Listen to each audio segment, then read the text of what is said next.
Boa noite.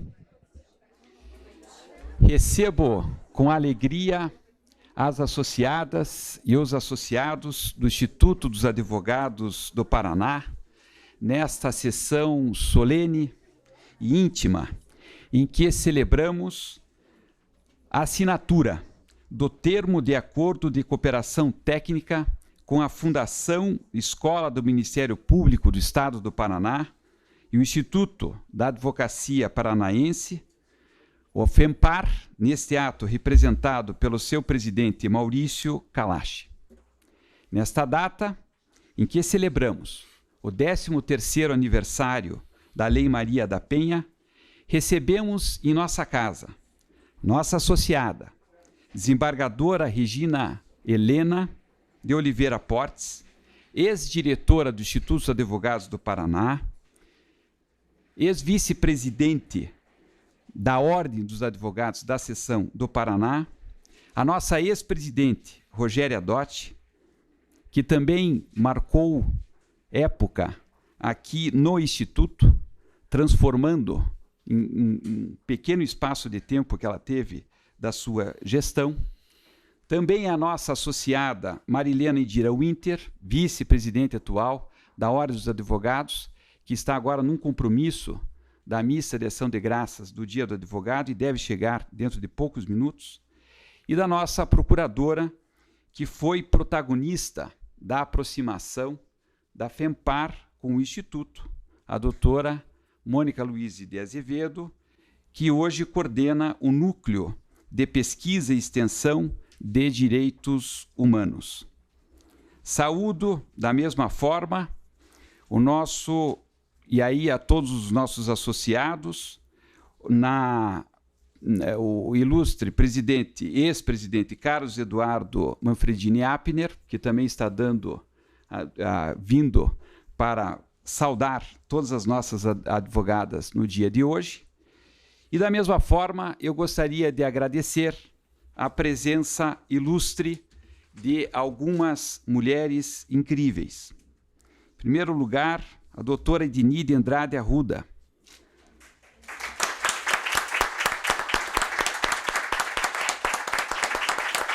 Medalha Vieira Neto, da Ordem dos Advogados do Brasil, da Seção Paraná.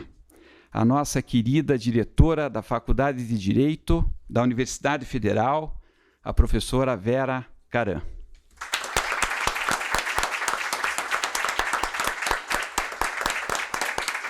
Gostaria igualmente de saudar a juíza doutora Camila Grebler Claudas, presidente da Matra,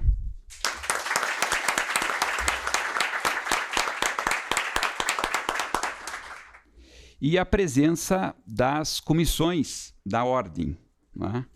Com a Mariana Lopes, presidente da Comissão da Mulher Advogada,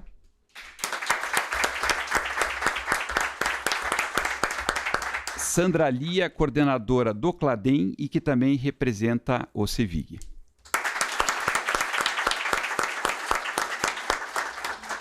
Não podíamos também esquecer de referir aqui a nossa professora, diretora do Instituto, a doutora Bettina Gruppemacher.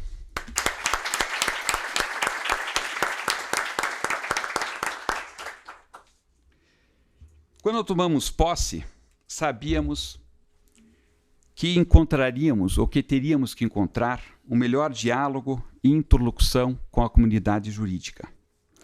Depois da celebração do nosso centenário, chegou a hora de abrirmos as cortinas para a realidade da nossa comunidade. Ratificamos que o exercício da cidadania, da proteção do Estado de Direito, da democracia, em especial da dignidade da pessoa humana, concretiza-se, em grande medida, pela mediação do advogado. Por força de matriz constitucional, a proteção de sua atividade, a liberdade e as prerrogativas de sua função é que permitem a garantia dos princípios mais valiosos da nossa sociedade.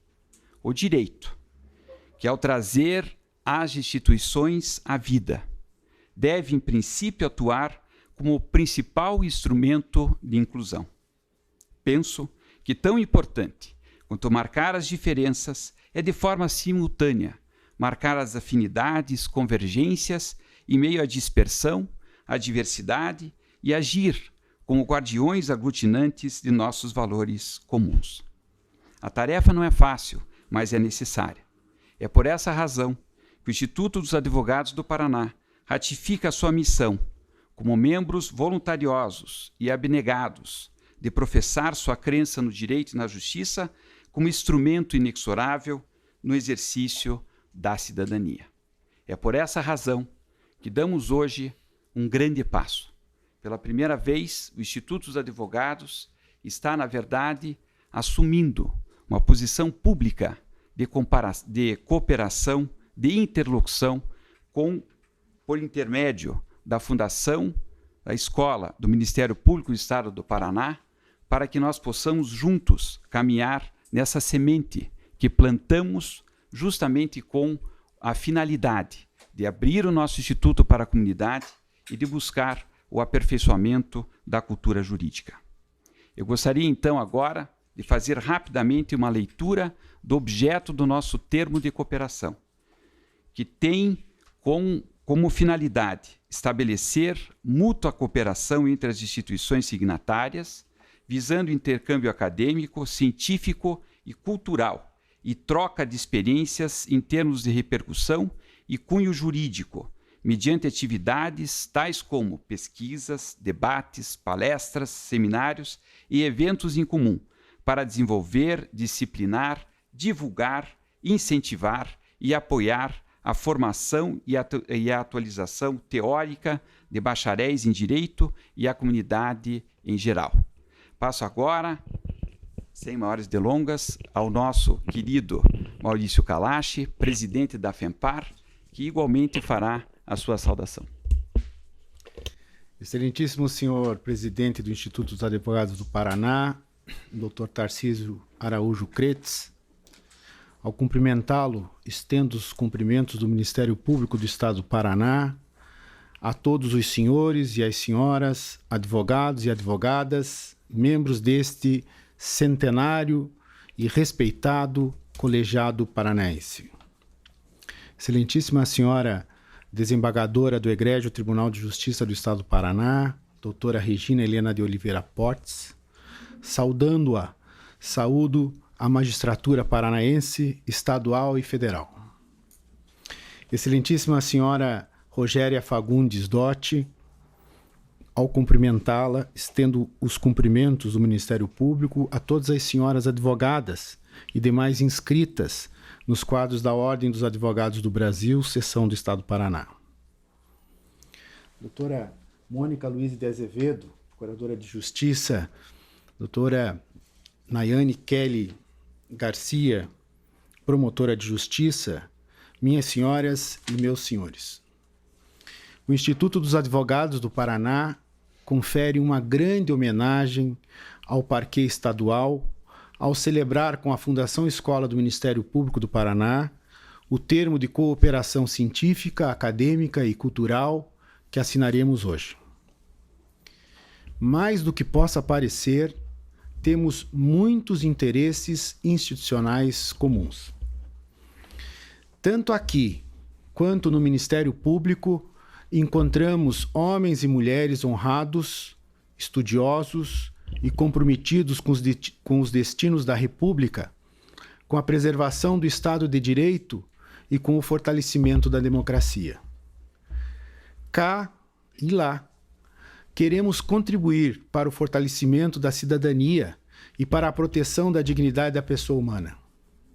Todos queremos o desenvolvimento nacional, queremos ver erradicada a pobreza e a marginalização, ver reduzidas as desigualdades sociais e regionais, promover o bem de todos, sem preconceitos de origem, raça, sexo, cor, idade, repudiando quaisquer formas de discriminação.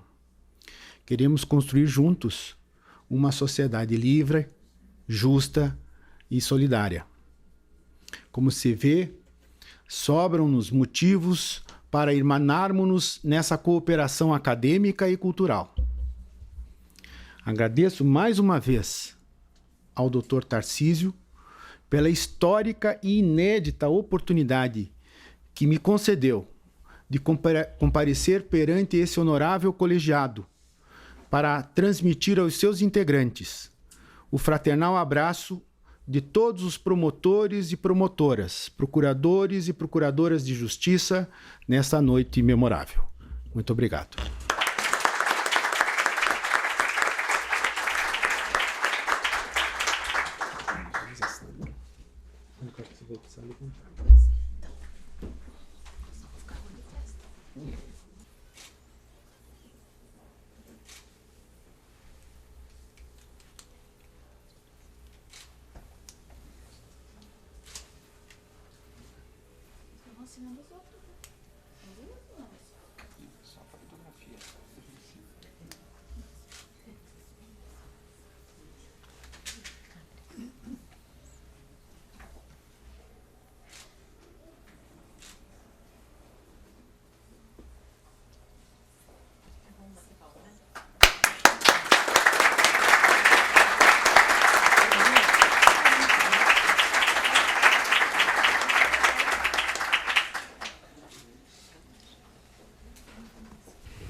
Nesse instante, eu passo a presidência à nossa querida e protagonista também desta noite, professora doutora Melina Fachin, que irá presidir os trabalhos do nosso principal tema desta noite.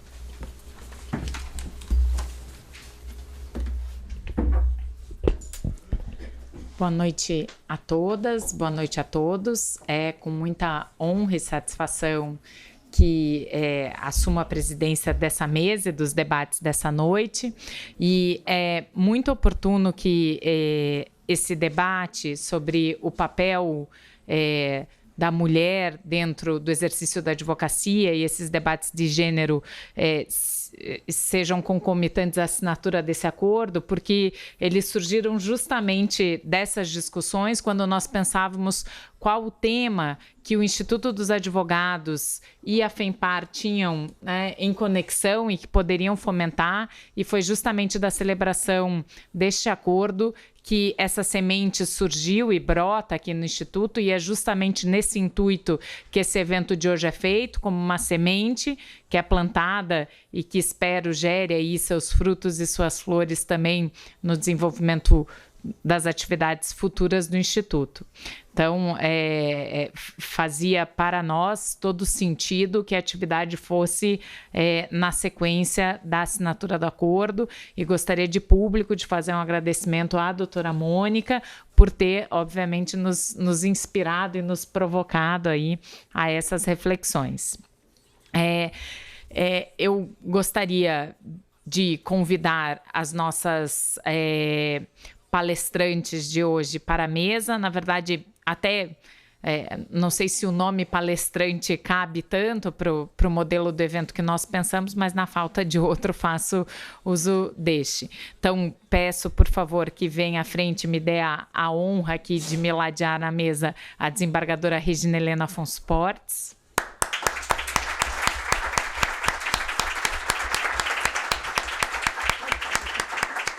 Aonde é a doutora Rogéria Fagundes Dott.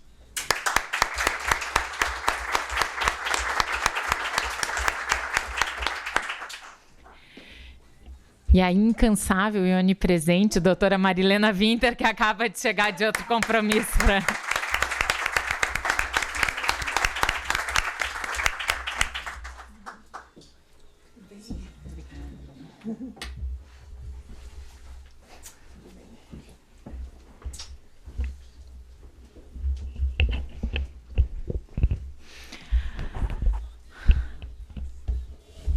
A ideia desse evento surgiu justamente de pensar as celebrações do dia da nossa profissão e da celebração do exercício da advocacia através das lentes femininas. Então, não poderíamos deixar de fazer isso sem a presença dessas mulheres, e também gostaria de convidar para a composição da mesa duas incríveis mulheres, usando a expressão do do Dr. Tarcísio Kreitz, que antes me antecedeu aqui, que também estão à frente das comissões que nós temos na OAB, em especial a Comissão da Mulher Advogada e a Comissão de Violência de Gênero, para também me ladearem aqui as nossas palestrantes como debatedoras dessa noite. Então, peço, por favor, que venha à frente a doutora Sandra Lia Leda Basso Barvinski.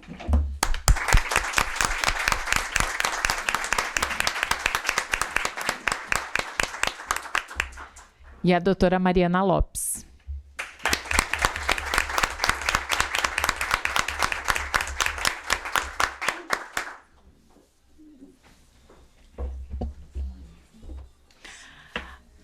Agradeço, em meu nome pessoal, em nome do Instituto, a presença e a disponibilidade de todas. A mim, pessoalmente, é uma honra bastante grande fazer parte dessa mesa com mulheres a quem muito admiro, tanto do ponto de vista pessoal quanto do ponto de vista profissional. E, sem mais delongas, passo a palavra às nossas oradoras da noite, agradecendo muito a presença de todas. Destaco, em especial, como também já fez o Dr. Tarcísio, a presença da professora Vera Caranchoeri, porque foi ela quem, no meu segundo ano da faculdade, me mostrou a importância e a força da participação feminina no âmbito acadêmico do direito, e também da doutora Ednia Arruda, que é, para todas nós advogadas, um exemplo maior e que, com certeza, nos guia, nos serve de estímulo aí no exercício profissional.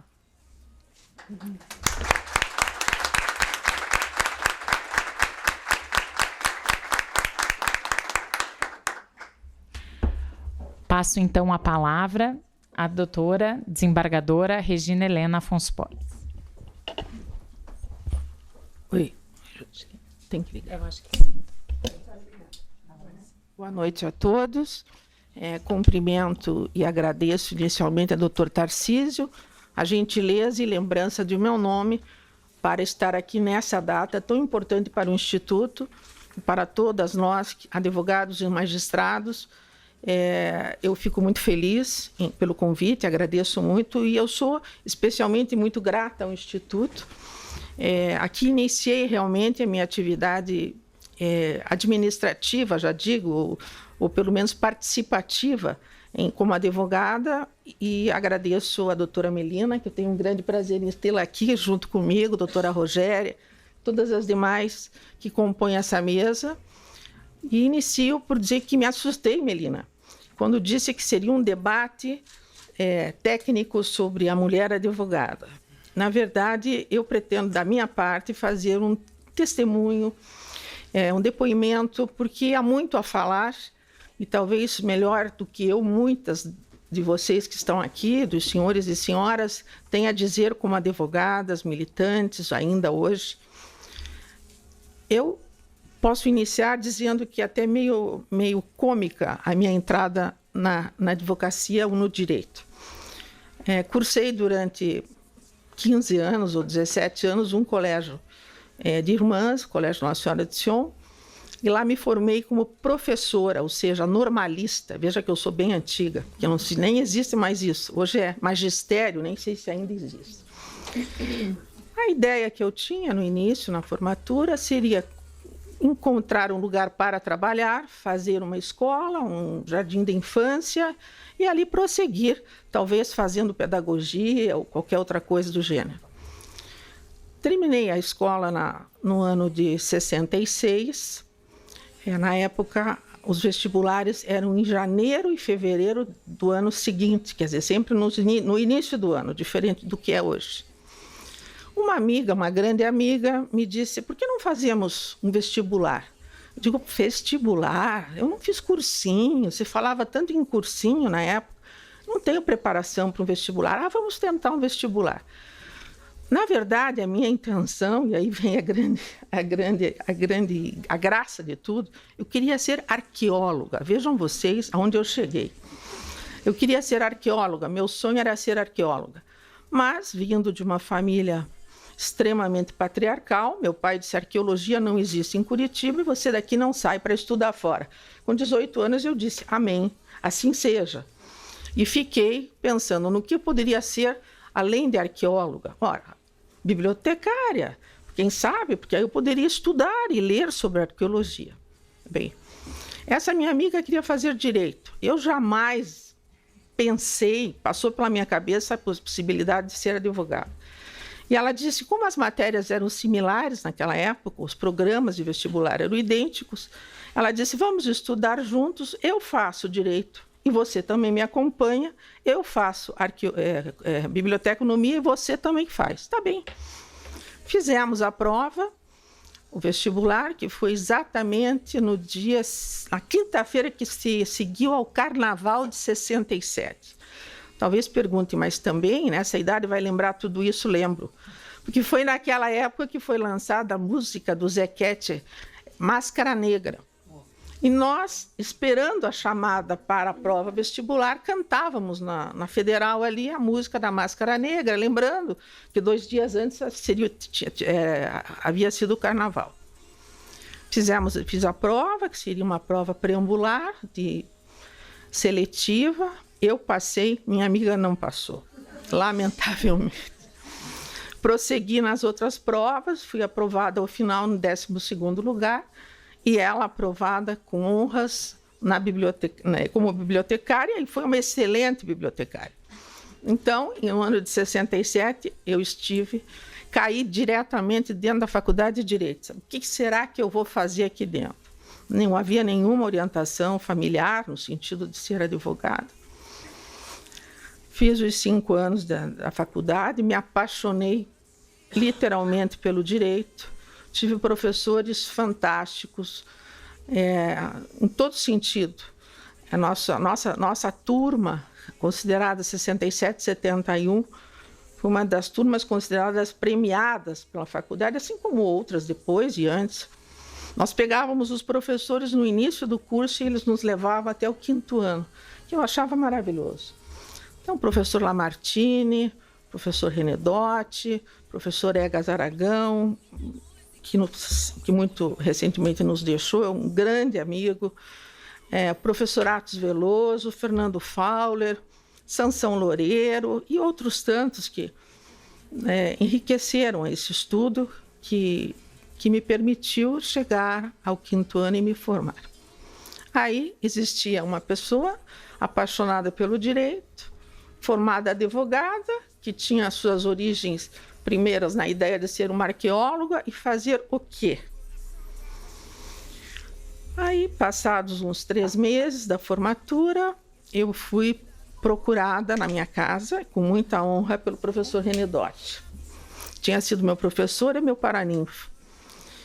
E ele e o advogado José Eduardo Soares de Camargo trabalhavam juntos na época, e me convidando para integrar a equipe do escritório Renedotti. Eu fiquei altamente envaidecida, surpresa, e imediatamente comuniquei aos meus pais. Eu disse, olha, eu fui convidada, meu professor era a minha referência de vida como aluna. E aí veio outra parte engraçada. Eu conversei com meu pai e ele disse, não, filha minha não trabalha. Mas por quê? Porque vamos pensar que eu não posso sustentar meus filhos se minha filha for trabalhar. Minha filha só vai deixar de estar sob o meu comando, o meu mando, depois que casar. Aí eu fiquei ali pensativa, umas 24 horas, e ele disse, olha, se você for realmente decidir trabalhar, eu vou me embora para São Paulo, porque ele era do Banco do Brasil e tinha sido convidado para integrar o Banco Central, que naquela época estava se formando. E eu fiquei com aquela culpa terrível. Meu Deus, meu pai vai deixar a família, vai morar em São Paulo. Aí eu disse, não, eu vou. Pela primeira vez, eu disse, pai, então se você quer ir para São Paulo, você vai para São Paulo, mas eu vou trabalhar. Ele nunca foi para São Paulo e eu continuei trabalhando. E assim, então, entrei no escritório Renedotti, com muito orgulho. Fiquei nesse escritório durante 19 anos e 5 meses, trabalhando como advogada, inicialmente na clínica geral, que nós chamávamos, fazíamos de tudo possível, crime e família. E depois de um determinado momento, instituímos uma carteira de Direito e Família. E ali vivi momentos maravilhosos, inesquecíveis, e digo a todas e todos que faria tudo de novo. Foram experiências lindas, humanas, de sabedoria, de aprendizado, de respeitabilidade, não só em relação à magistratura, que nós víamos sempre advogados com muito respeito, mas também pelos nossos colegas, adversários, em causas comuns. Sempre com maior respeito. Tive a honra de ter como minha assistente por um determinado tempo a doutora Rogéria Dotti, que trabalhou comigo na Vara da Família, ao final do seu curso, se eu não me engano, acho que no 4º ou 5º ano, que foi também para mim uma honra enorme e que se adaptou totalmente ao trabalho do escritório, sem que se jamais percebesse que era a filha do dono do escritório.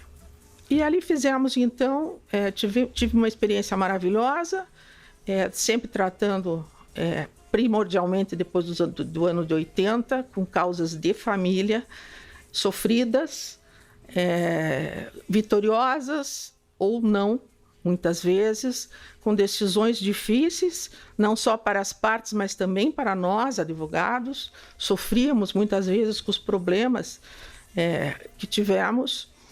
E nesse momento, nessa época, era uma época difícil, porque não havia o computador. Nós datilografávamos. Surgiu depois a famosa máquina IBM, abençoada máquina IBM com corretivo. Mas, se ao final da petição, ao final do trabalho, percebêssemos que havia uma lacuna que deveria ser preenchida, tínhamos que rasgar e começar tudo de novo, porque não tinha como inserir hoje, como existe no computador. E nesse momento, nessa época, eu tinha uma filha, tenho uma filha, mas na época ela tinha 4 anos, e eu acho que nessas alturas, todas nós mulheres sofremos por um determinado tempo até uma certa culpa de deixar as crianças por algum tempo. Minha mãe me ajudou muito na criação da minha filha, mas o que mais me alegra é que recentemente, numa entrevista que ela fez, ela é dentista, não tem nada a ver com a área do direito, onde ela foi honrada com um prêmio, uns livros que ela escreveu. Ela disse que uma das grandes alegrias dela era quando ela ia comigo ao escritório, aos domingos. Eu a levava para trabalhar comigo, porque eu não tinha como vencer os prazos sozinha. E eu a deixava na sala da secretária e ela ficava brincando com a secretária, com aquele aparelho de secretária, de telefone. Ela disse que achava maravilhoso. Eu me sentia altamente culpada de não estar com a minha filha passeando ao domingo. Mas ela disse que tem lembranças maravilhosas desse momento. Então foram épocas diferentes, são épocas diferentes de hoje, mas grandes momentos foram vividos. Um deles, se me permite, um depoimento, já foi uma das coisas que mais me marcou na advocacia. Uma senhora com poucas condições financeiras chegou ao escritório muito preocupada porque tinha vivido com um determinado cidadão, uma união estável, que seria de hoje, e com ele teve um filho. Esse menino tinha algum problema, não se detectava muito qual era o problema. E o marido, que era o pai, era um alto funcionário da Receita Federal. E ele então entrou com uma ação judicial retirando a guarda da mãe ao argumento de que ele tinha condições financeiras muito melhores para atender o filho. Mas, na verdade, o objetivo não era esse, era fazer cessar o pensionamento e, por consequência, reter a criança com ele. Ele alegava que o filho tinha uma deficiência mental e que precisava de um atendimento especial. A mãe dizia que não. O menino era um menino problemático naquele momento, mas por conta das discussões frequentes entre mãe e pai, inclusive ameaças, e que todos que trabalham na família sabem que isso é comum dentro de um lar. Essa mãe lutou bravamente. Ela não tinha condições de pagar honorários e nosso escritório aceitou a causa, inclusive pagando as custas judiciais. Eu me dediquei muito, muito, muito a essa causa. Ela venceu. o filho permaneceu com ela. Pano rápido, perdeu-se no tempo, o caso acabou. Já ainda advogada, ao final da minha advocacia, eu encontrei, essa senhora me procurou para dizer que aquele menino que era considerado um menino problemático e que o pai pretendia colocar num hospital especial, qualquer coisa assim, tinha se formado em direito. Foi uma emoção bárbara que eu senti. Talvez se eu não tivesse lutado daquela forma, ele não estivesse desse jeito. E anos depois, ela me procurou aí no tribunal de Alçada para me contar que ele era juiz no Mato Grosso. Tinha feito concurso para a magistratura. Então, isso foi uma das experiências mais bonitas, entre outras tantas, que me permito nem referir, mas que demonstra a dedicação que o advogado deve ter para aquela causa que ele está atendendo. A emoção, o carinho, o profissionalismo, sim, mas também entender o problema do cliente. Entender o problema daquele momento que é extremamente sério. Bem, no ano de 1991, eu participei do Instituto dos Advogados, conversei com o Dr. Tarcísio sobre isso, eu fui secretária do Instituto. No ano de 83, gestão Carlos Fernando Corrêa de Castro, 83 a 85. Em 85, eu concorri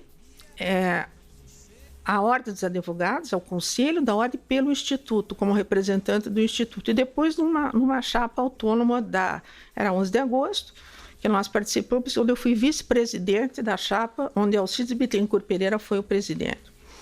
Então, o meu carinho pelo Instituto vem desde essa época, desde 1982, e logo em seguida, 83, quando tomei posse aqui, juntamente com Alir Ratacheski e Walter Carneiro. Eu estava verificando nos livros, nós 3 tomamos posse naquele ano.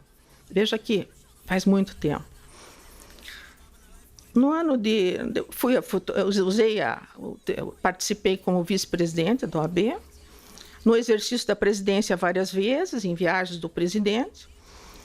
E era uma outra ordem dos advogados, com muito menos conselheiros, não só aqui, mas também do interior.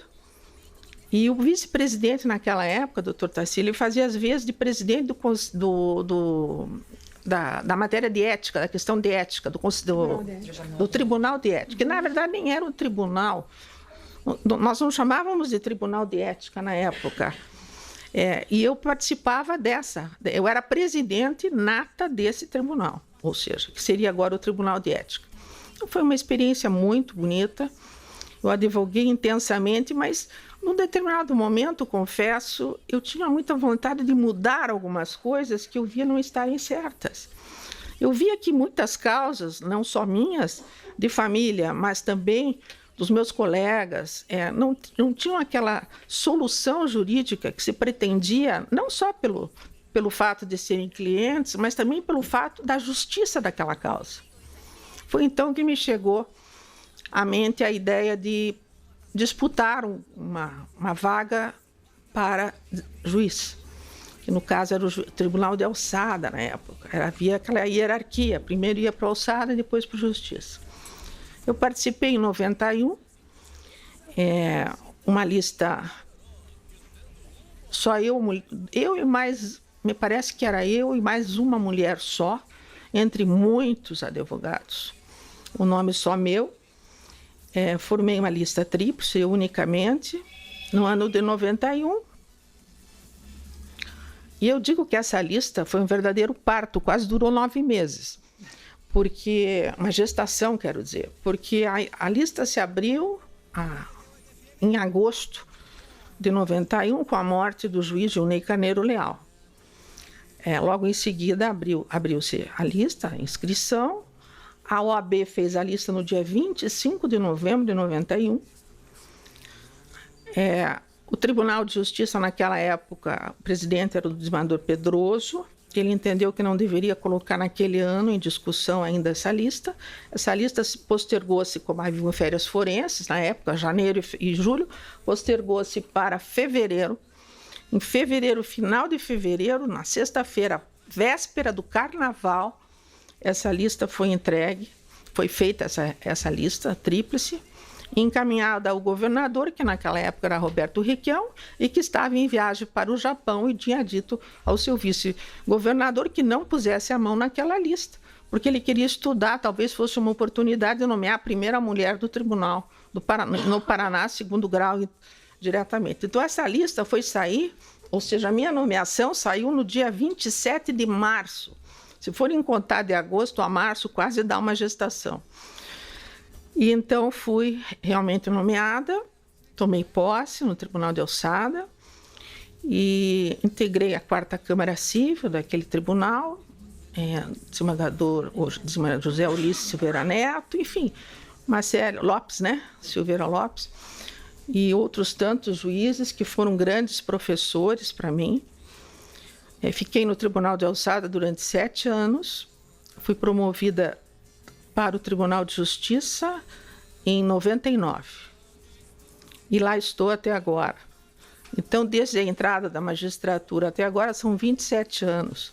Contando os 19 anos e alguns meses de advocacia, vai quase batendo meio século aí.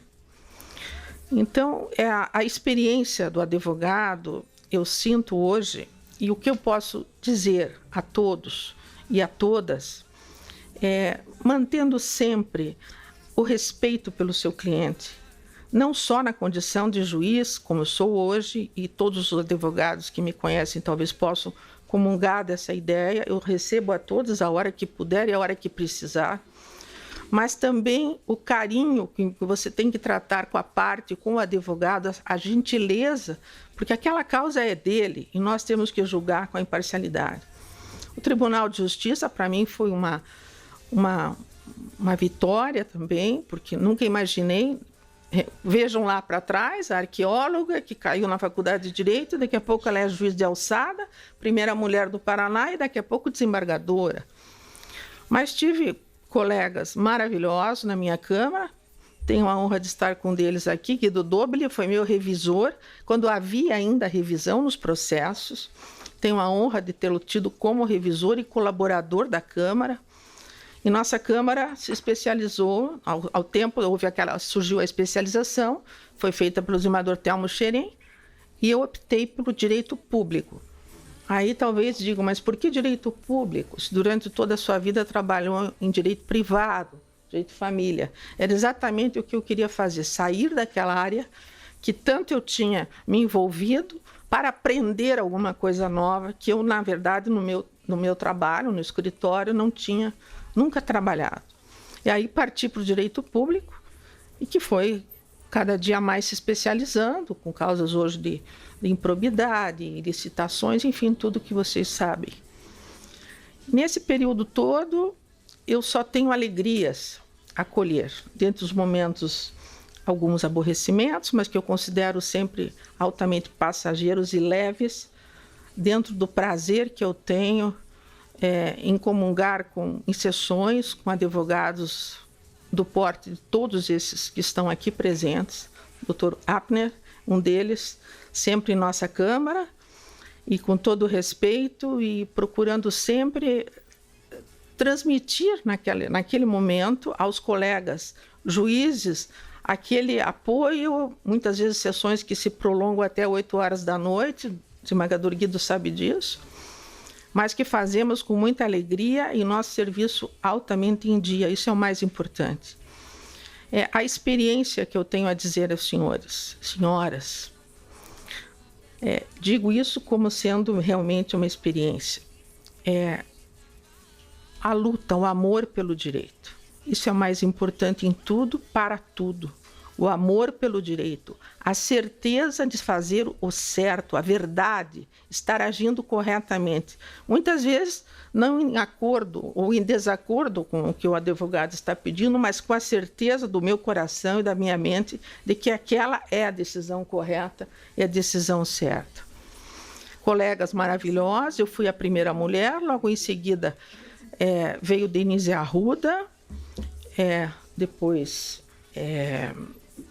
algumas outras colegas, nossa querida, sua mãe maravilhosa, minha querida amiga, Rosana, e outras tantas, e hoje estamos em 19 mulheres.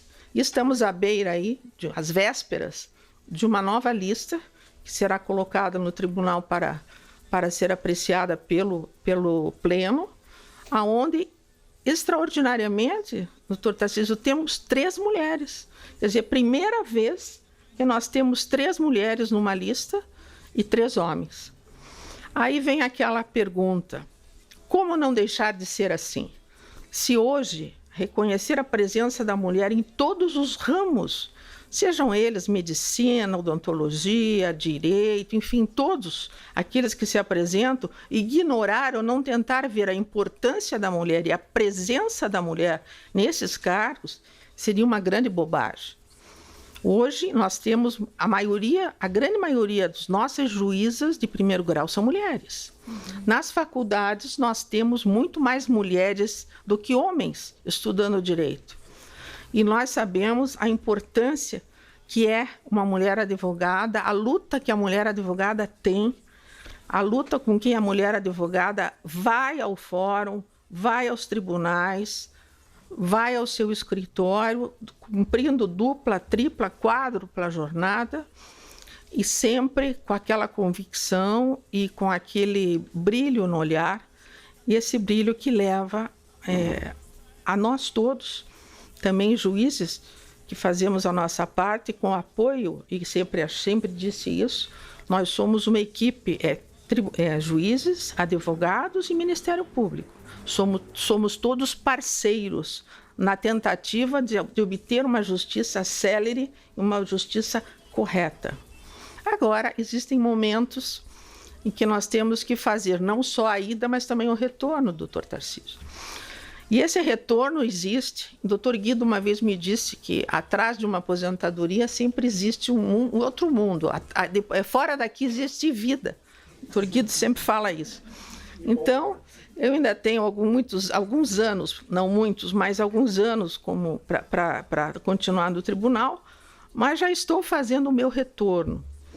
Talvez pergunte o que seja esse seu retorno. Esse retorno não obstante o estudo diário e diuturno, muitas vezes, de assuntos novos e diferentes que surgem para nós todos os dias, na área de direito público especialmente, e também no órgão especial, em que, infelizmente, somos julgadores de crime também, não obstante sejamos julgadores especializados em direito público, porque hoje eu sou a segunda mais antiga do tribunal, somos 119 hoje, com a vaga do Dr. Cláudio Andrade. Somos 119, eu sou a segunda mais antiga. O desembargador Telmo Xerém é o decano, e eles me brincam que eu sou a decana, porque das mulheres sou a mais antiga. E então, nesse retorno, é o retorno para pensar que nós, quando estamos no tribunal, isso é um depoimento que eu faço e é verdadeiro, aquilo ali não é nosso, nós estamos naquele cargo. Nós não podemos nos deixar levar pelo poder ou pela sensação do poder de um cargo que estamos usando. Eu jamais me senti empoderada por ser desembargadora, orgulhosa, sim, de ter sido a primeira mulher, honrada, sim, por ter sido a primeira mulher, mas não empoderada por ter sido a primeira mulher ou estar ainda no exercício. E no que consistiria esse retorno? Com que isso estaria para terminar a minha exposição. Esse retorno seria a volta às suas origens, a volta àquelas coisas boas da vida, à leitura, ao convívio mais fraterno com seus amigos, com seus colegas, ao diálogo com a sua família, o convívio melhor com os seus netos, com os seus filhos, e o pensamento num lugar de paz e de alegria. Eu encontrei esse lugar. Há 8 anos atrás, eu encontrei esse lugar. Eu sempre procurei um lugar onde eu pudesse dizer que era meu, onde me sentia em contato com a natureza, ou melhor dizendo, dentro da minha crença, onde eu estava perto de Deus, onde eu conseguia ouvir o silêncio, onde eu conseguia ouvir os pássaros, onde eu conseguia, naquele silêncio, me ouvir a mim mesma, sentir o que era importante para mim, o que não era importante, o que deveria ser descartado naquele momento. Encontrei isso na Bahia, num lugar chamado Praia do Forte. aonde, há 8 anos atrás, eu e meu marido compramos uma propriedade. E para lá eu vou, doutor Tarcísio, de 2 em 2 meses, mesmo fins de semana prolongados, e vou, e lá eu me encontro, e quando recebi seu convite, estava lá, conversamos sobre isso, e eu disse que eu estava me reencontrando. E esse reencontro é a volta às origens, porque eu sei que nós estamos passando, não só na vida, mas também na profissão. E brevemente eu vou chegar ao momento em que eu vou estar me dedicando a outras coisas. Então, uma delas é a vida simples e livre, podendo ouvir os pássaros, podendo ouvir o silêncio e o ruído das árvores, dos coqueiros batendo, e ouvir os netos, brincar com os netos, sabendo que brevemente você terá outras coisas a fazer. Estou estudando espanhol, outro depoimento, procurando outra língua a falar, e procurando outras atividades para que no momento em que eu deixe o tribunal, eu possa ter o meu reencontro efetivo, não só comigo, mas com todos aqueles que conviveram comigo. Foi uma honra ter sido convidada, doutora Melina, uma honra tê-la como presidente dessa mesa. O convite agradeço extremamente a Vossa Excelência, doutora Rogéria e todos aqueles que compõem a mesa. E, como eu disse, foi um depoimento. Eu não pretendia vir a dizer o que todos sabem e que todos dizem. A importância da mulher no mundo de hoje, seja na advocacia, seja em qualquer outra carreira. Nós temos que participar, sim, com igualdade de direitos, sim, igualdade em todos os sentidos. E me sinto orgulhosa de estar aqui, voltar a essa casa, que me foi tão cara durante tanto tempo, e encontrar pessoas aqui que vejo, que conheço há muito tempo, nossa estagiária também, por um tempo grande, Marta, minha grande amiga, que aqui se encontra também me honrando com sua presença. Muito obrigada.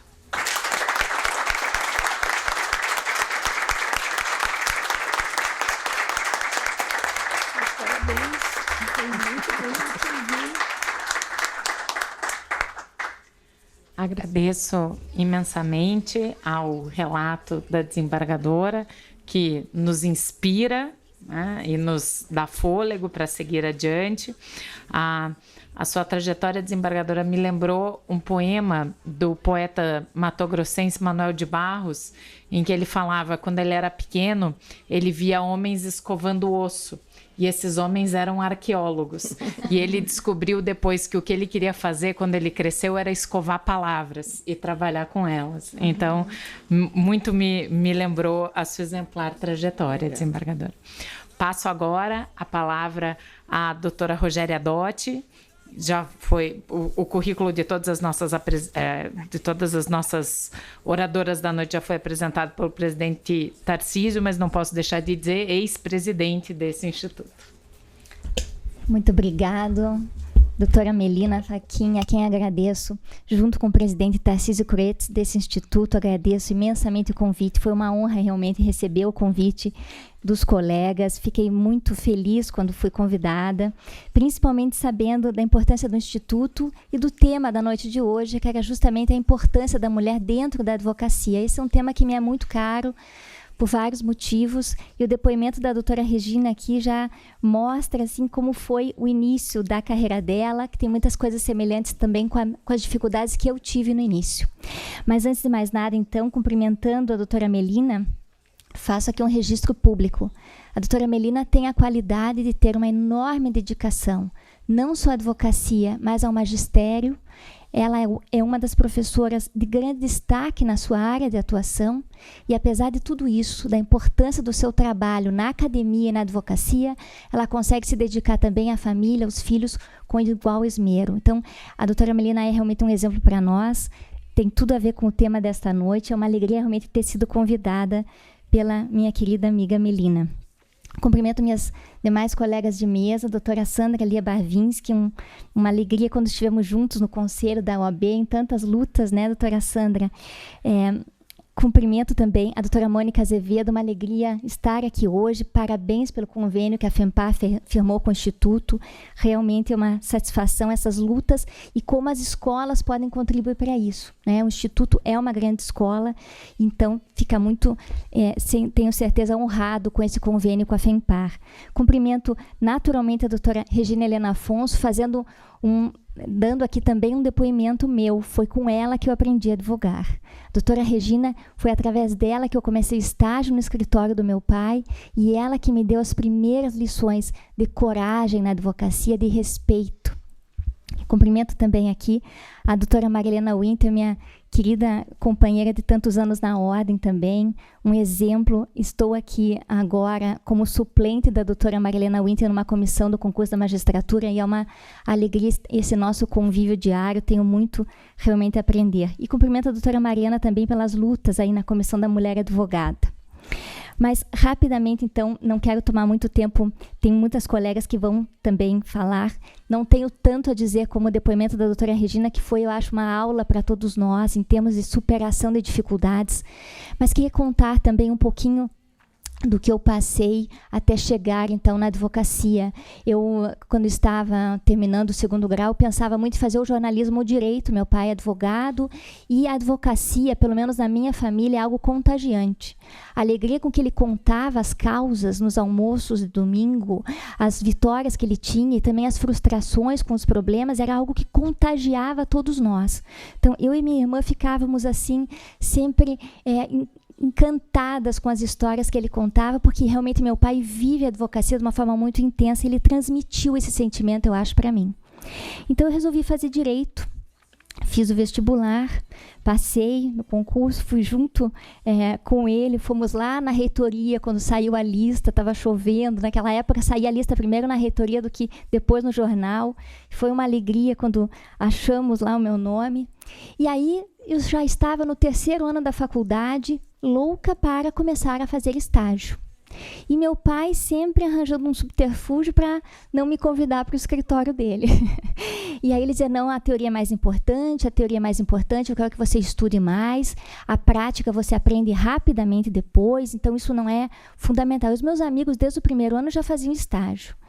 E aí eu estava preocupada com aquela situação, eu pensei, bom, eu vou ver outras alternativas, então, não vou insistir, né? Ele acha que eu tenho que só estudar, só a teoria. E aí eu lembro que eu era aluna de Direito Societário, Direito Comercial naquela época, o professor Dado, Carlos Eduardo Apner, acho que nem lembra mais dessa história, já é a 2ª vez que eu conto, e eu tinha boas notas.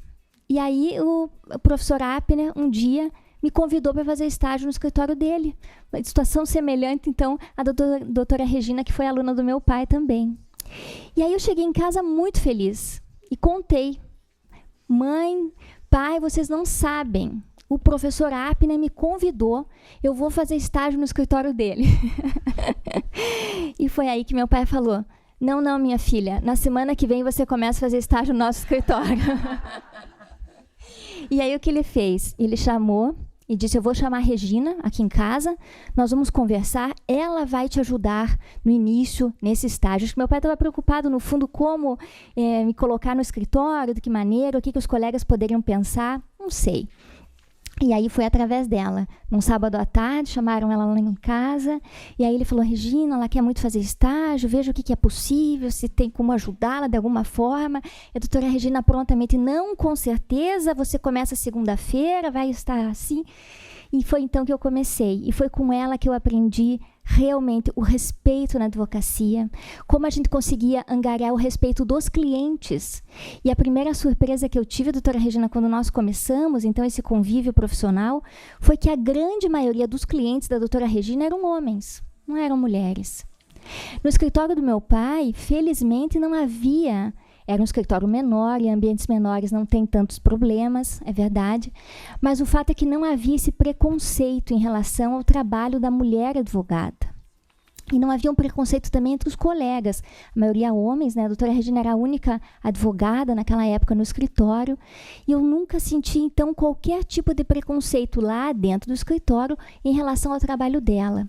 Mas acho que muito... foi porque ela também sempre se fez respeitar como profissional. Ela contou a situação da filha da Gabriela, e eu lembro que eu via na sala dela o porta-retrato da Gabriela pequenininha, e eu dizia, mas que coisa bonita, ela é mãe e advoga, e trabalha. Então isso foi um exemplo para mim.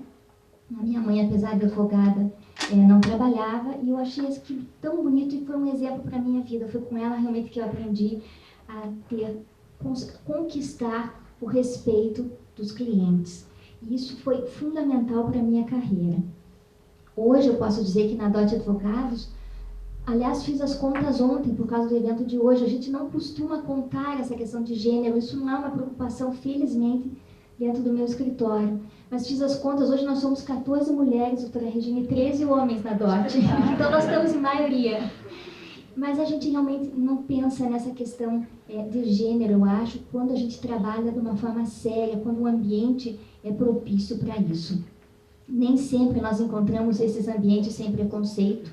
E o preconceito é uma das coisas mais tristes que existe. A doutora Regina contou uma situação na advocacia dela e que a marcou. E eu também tive uma situação no escritório que eu vivenciei, que era uma situação de preconceito. Não preconceito em relação à mulher, mas o preconceito em relação à opção sexual. Eu atendi uma pessoa, uma senhora, e ela demorou assim mais ou menos uns 20 minutos para me contar qual que era o problema, porque ela tinha tamanho constrangimento. E ela havia vivido em união estável com uma outra mulher que havia falecido. E ela precisava, então, que houvesse o reconhecimento da família e os direitos que ela tinha em relação àquela homoafetiva. E nós assumimos a causa. Eu tive assim, uma dificuldade muito grande no início, porque não havia nem a construção jurisprudencial naquela época, mas perdemos em primeiro grau, quase ganhamos em segundo grau, perdemos em segundo grau também. E aí, nosso processo entrou em pauta de julgamentos no STJ. E aí, lá no STJ, eu tive um voto contrário e um voto favorável. E aí pediram vista. Aquela dificuldade, o primeiro caso de julgamento de união homoafetiva no Brasil, não havia nenhum outro, até que houve esse pedido de vista, o processo foi suspenso. 2 ou 3 semanas depois, entrou em pauta de julgamento o mesmo tema da união homoafetiva, daí no Supremo Tribunal Federal. E daí, claro, que eu sabia que aquela decisão do Supremo ia interferir no meu caso, em todos os processos. Acompanhei as sessões lá, um trabalho maravilhoso do Dr. Barroso, que na época ainda era advogado.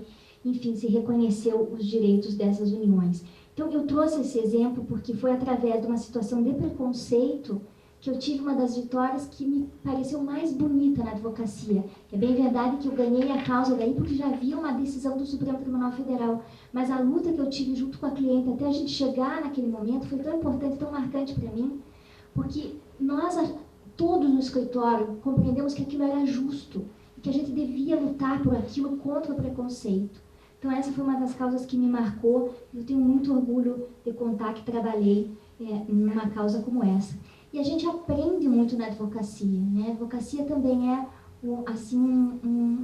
uma forma de ter muito conhecimento, não só do ponto de vista técnico, a doutora Regina aqui relatou o que ela aprendeu, então, depois na Câmara de Direito Público, mas a gente aprende também muitas lições humanas. E pensando o que eu poderia contar aqui hoje em relação a esse trabalho da mulher advogada, eu pensei em 3 coisas. A primeira, a ideia de respeito. A doutora Regina já falou isso. Eu penso que o respeito é uma via de mão dupla. A gente ganha respeito na medida em que a gente também respeita.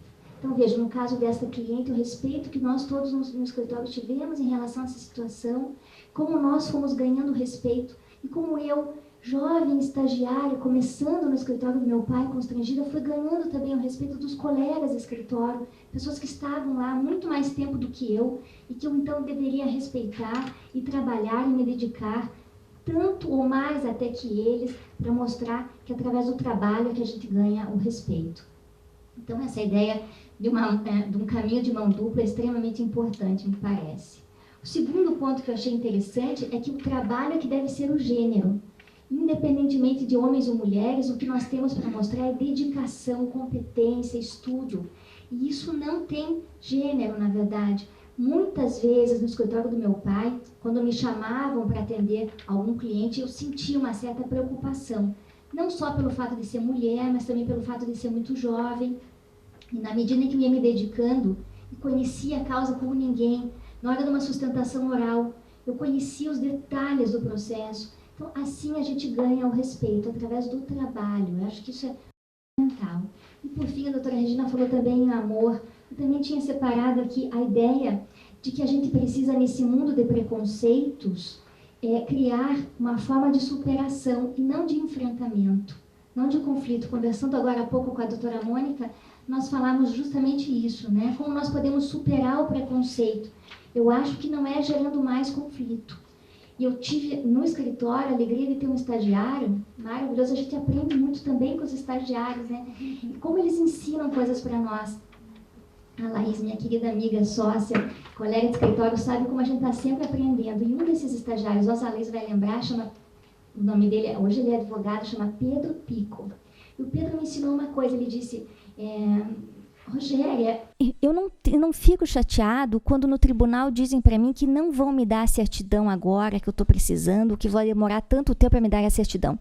Eu olho para aquela pessoa e penso assim, eu vou superar essa dificuldade.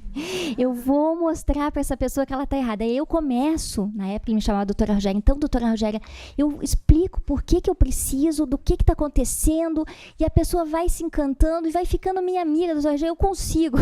E, de fato, ele conseguia coisas fantásticas. Então, a ideia é de você mostrar o que você precisa, de encontrar o lado humano que sempre existe em alguém, apesar das dificuldades todas, deste mundo de preconceitos, né? E as ações afirmativas são extremamente importantes ainda. O ideal será um momento em que a gente não precise mais de ações afirmativas, mas à medida em que a gente tem oportunidades, a gente consegue mostrar o nosso trabalho e superar, assim, as dificuldades. E, por fim, eu queria dizer que, além de tudo, eu tive também grandes professores, como a doutora Regina referiu, professores não só de direito, mas professores de vida também. Aliás, falando em professores, quero fazer um registro aqui, deveria ter feito no início, registrar duas professoras incríveis que estão aqui, que foram referência na minha vida, a professora Vera Caranchoeira. Tive a alegria e a honra de ser sua aluna agora na pós-graduação da Universidade Federal do Paraná. É uma alegria estar aqui na sua presença. E a professora Bettina Gruppenmacher, professora Bettina que esteve na minha banca de seleção para o doutorado, foi extremamente importante na minha vida, na minha carreira. É uma alegria muito grande estar aqui. Então, são pessoas que ensinam para nós, que nos passam alguma coisa, e assim, como a gente pode aprender? Eu aprendi muito também nos livros, na literatura, e uma autora que eu gosto muito, uma psicanalista, chama-se Beth Milan, ela ensina que quem ama, escuta. Então, a doutora Regina falou de amor. Por que uma advogada pode ser tão boa quanto um advogado? Primeiro, porque o trabalho não tem gênero, né? Quando eu assumi a presidência do Instituto, eu falei isso no meu discurso de posse. Segundo, porque as mulheres têm a capacidade de ouvir, de cuidar. Isso está, assim, nós temos um instinto no sentido do cuidado que temos. E quando a gente ama, realmente, a gente escuta. Muitas vezes na advocacia, o cliente precisa ser ouvido. É isso que ele precisa. Ele precisa colocar para fora aquela angústia, aquela preocupação. A doutora Regina mencionou a área de família. Eu também atuo na área de família, e nessa área a gente sente que às vezes a pessoa só precisa ser ouvida, né? Muitas vezes a agressividade é dor. Então, nós na advocacia, mulheres, temos essa capacidade também de ter a paciência, de ter o sentimento, de saber quando uma pessoa precisa ser ouvida. E não posso deixar de registrar nesse meu depoimento que faço a importância do Instituto dos Advogados na minha vida. Contar rapidamente para os colegas como isso aconteceu. Eu, quando terminei o meu mestrado, publiquei a minha dissertação de mestrado, e um tempo depois, então, tinha um livro publicado, nem imaginava entrar para o Instituto. E aí o Dr. Carlos Fernando Corrêa de Castro me ligou, falou: Rogéria, você tem um livro publicado? Venha fazer parte do Instituto. Aquilo foi uma emoção para mim. Jamais imaginei que pudesse participar do Instituto. Anos depois, trabalhei bastante no Instituto, sempre gostei muito daqui. Mas anos depois, eu fui marcada por um momento. Eu lembro onde eu estava, no corredor do escritório, quando tocou meu celular. E aí o Dr. Manuel Lacerda Carneiro já falecido, nos deixou muita saudade aqui no Instituto. E o Dr. Manuel me ligou e disse: Rogéria, eu estou montando uma chapa para o Instituto, você não quer ser secretária nessa chapa? Também comecei como secretária aqui no Instituto. E aí eu aceitei o convite, aquelas coisas que emocionam a gente lembra onde a gente está naquele momento. E trabalhei então naquela diretoria, e foi isso que deu a possibilidade que depois eu me tornasse presidente desta casa, para muita honra para mim. Então são situações que a gente vivencia, são momentos importantes e que acabam nos levando para decisões importantes e cargos que a gente consegue exercer. Então, para mim, foi uma alegria muito importante receber esse convite do presidente Tarcísio Cretes. O Instituto realmente é algo extremamente importante na minha vida. Estou num momento bem complicado da minha vida acadêmica, o presidente Tarcísio sabe, mas eu não poderia deixar de atender sendo um convite aqui do Instituto. Então, eram essas as palavras que eu queria deixar para vocês hoje. E, por fim, eu queria dar assim, um depoimento de fé que a gente não tenha mais no futuro dificuldades como temos hoje em relação às mulheres na advocacia. A doutora Regina falou muito bem, hoje as mulheres já se equiparam aos homens e em alguns momentos superam até em número. Ou seja, o preconceito vai acabar. Não é possível que continue o preconceito nesse mundo de trabalho que nós mulheres temos mostrado. Então, eu espero realmente que isso aconteça. Eu lembrei, falando da luta das mulheres, uma canção que é muito bonita, do Milton Nascimento, que é Maria Maria, e um dos refrões dessa letra diz que é preciso ter graça e é preciso ter sonho sempre. Quem traz na pele essa marca possui a estranha mania, e aí ele diz, de ter fé na vida. Eu tenho fé que no futuro não precise haver, doutora Mariana, apesar do imenso trabalho que é feito, não precisa haver comissão da mulher advogada, porque as mulheres advogadas não sofram mais preconceito, não precisa haver as ações afirmativas e não precisa haver, doutora Sandra Lia Barvinski, a comissão de violência de gênero. A gente que na advocacia trabalha em causas muito tristes, muito dolorosas de violência de gênero. Eu espero que no futuro essas comissões não precisem mais existir, nós podemos estar todos muito mais felizes num mundo melhor. Muito obrigada pelo convite, agradeço, doutora Melina, uma honra realmente estar aqui. Obrigada.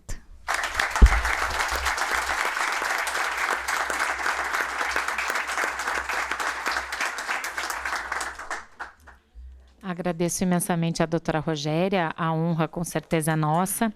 Dentro do seu relato na experiência da advocacia, trazendo a questão da temática da orientação sexual, que é uma temática dentro das discussões de gênero também, né, que se apresenta também muitas vezes próxima ou coligada aí com as discussões que temos também com relação às dificuldades das mulheres, mas dificuldades específicas também decorrentes da questão da orientação sexual. Me permite cumprimentar a presidente da Comissão da Diversidade Sexual da OAB que está aqui também, Ananda Purta, uma querida amiga, também uma mulher exemplar, concorrente do Prêmio Cláudia deste ano, então uma mulher bastante destacada aí na sua luta. E também esse relato final da doutora Rogéria me permite fazer referência a algo que deveria ter feito ao início, que hoje estamos simbolicamente num dia bastante especial com relação à questão feminina, já comemoramos 13 anos aí da promulgação da Lei Maria da Penha, né? E de fato, doutora Rogéria, é um exercício de fé, porque 13 anos depois, hoje os dados divulgados dão conta que a violência no estado do Paraná aumentou 25% com relação às mulheres. Então, eu que sou, além de tudo, mãe de 2 meninas, realmente tenho fé e quero ter fé que nós estamos aqui plantando uma semente para semear um amanhã menos violento e um pouco menos desigual. Se não puder ser igual, mas que então seja um pouco menos desigual do que essa violência atroz que marca muitas vezes a carne ou às vezes até mesmo a própria vida das mulheres. Passo, então, a palavra à nossa vice-presidente da OAB Paraná, doutora Marilena Winter. Agradeço imensamente o esforço que fez para estar conosco hoje e, sem a menor dúvida, reitero também o que o doutor Tarcísio antes disse da sua chegada. É uma honra e uma alegria tê-la aqui no nosso Instituto nessa noite. Muito obrigada. Boa noite. Muito obrigada, doutora Melina Fachin. Saúdo todas as integrantes dessa mesa, em seu nome.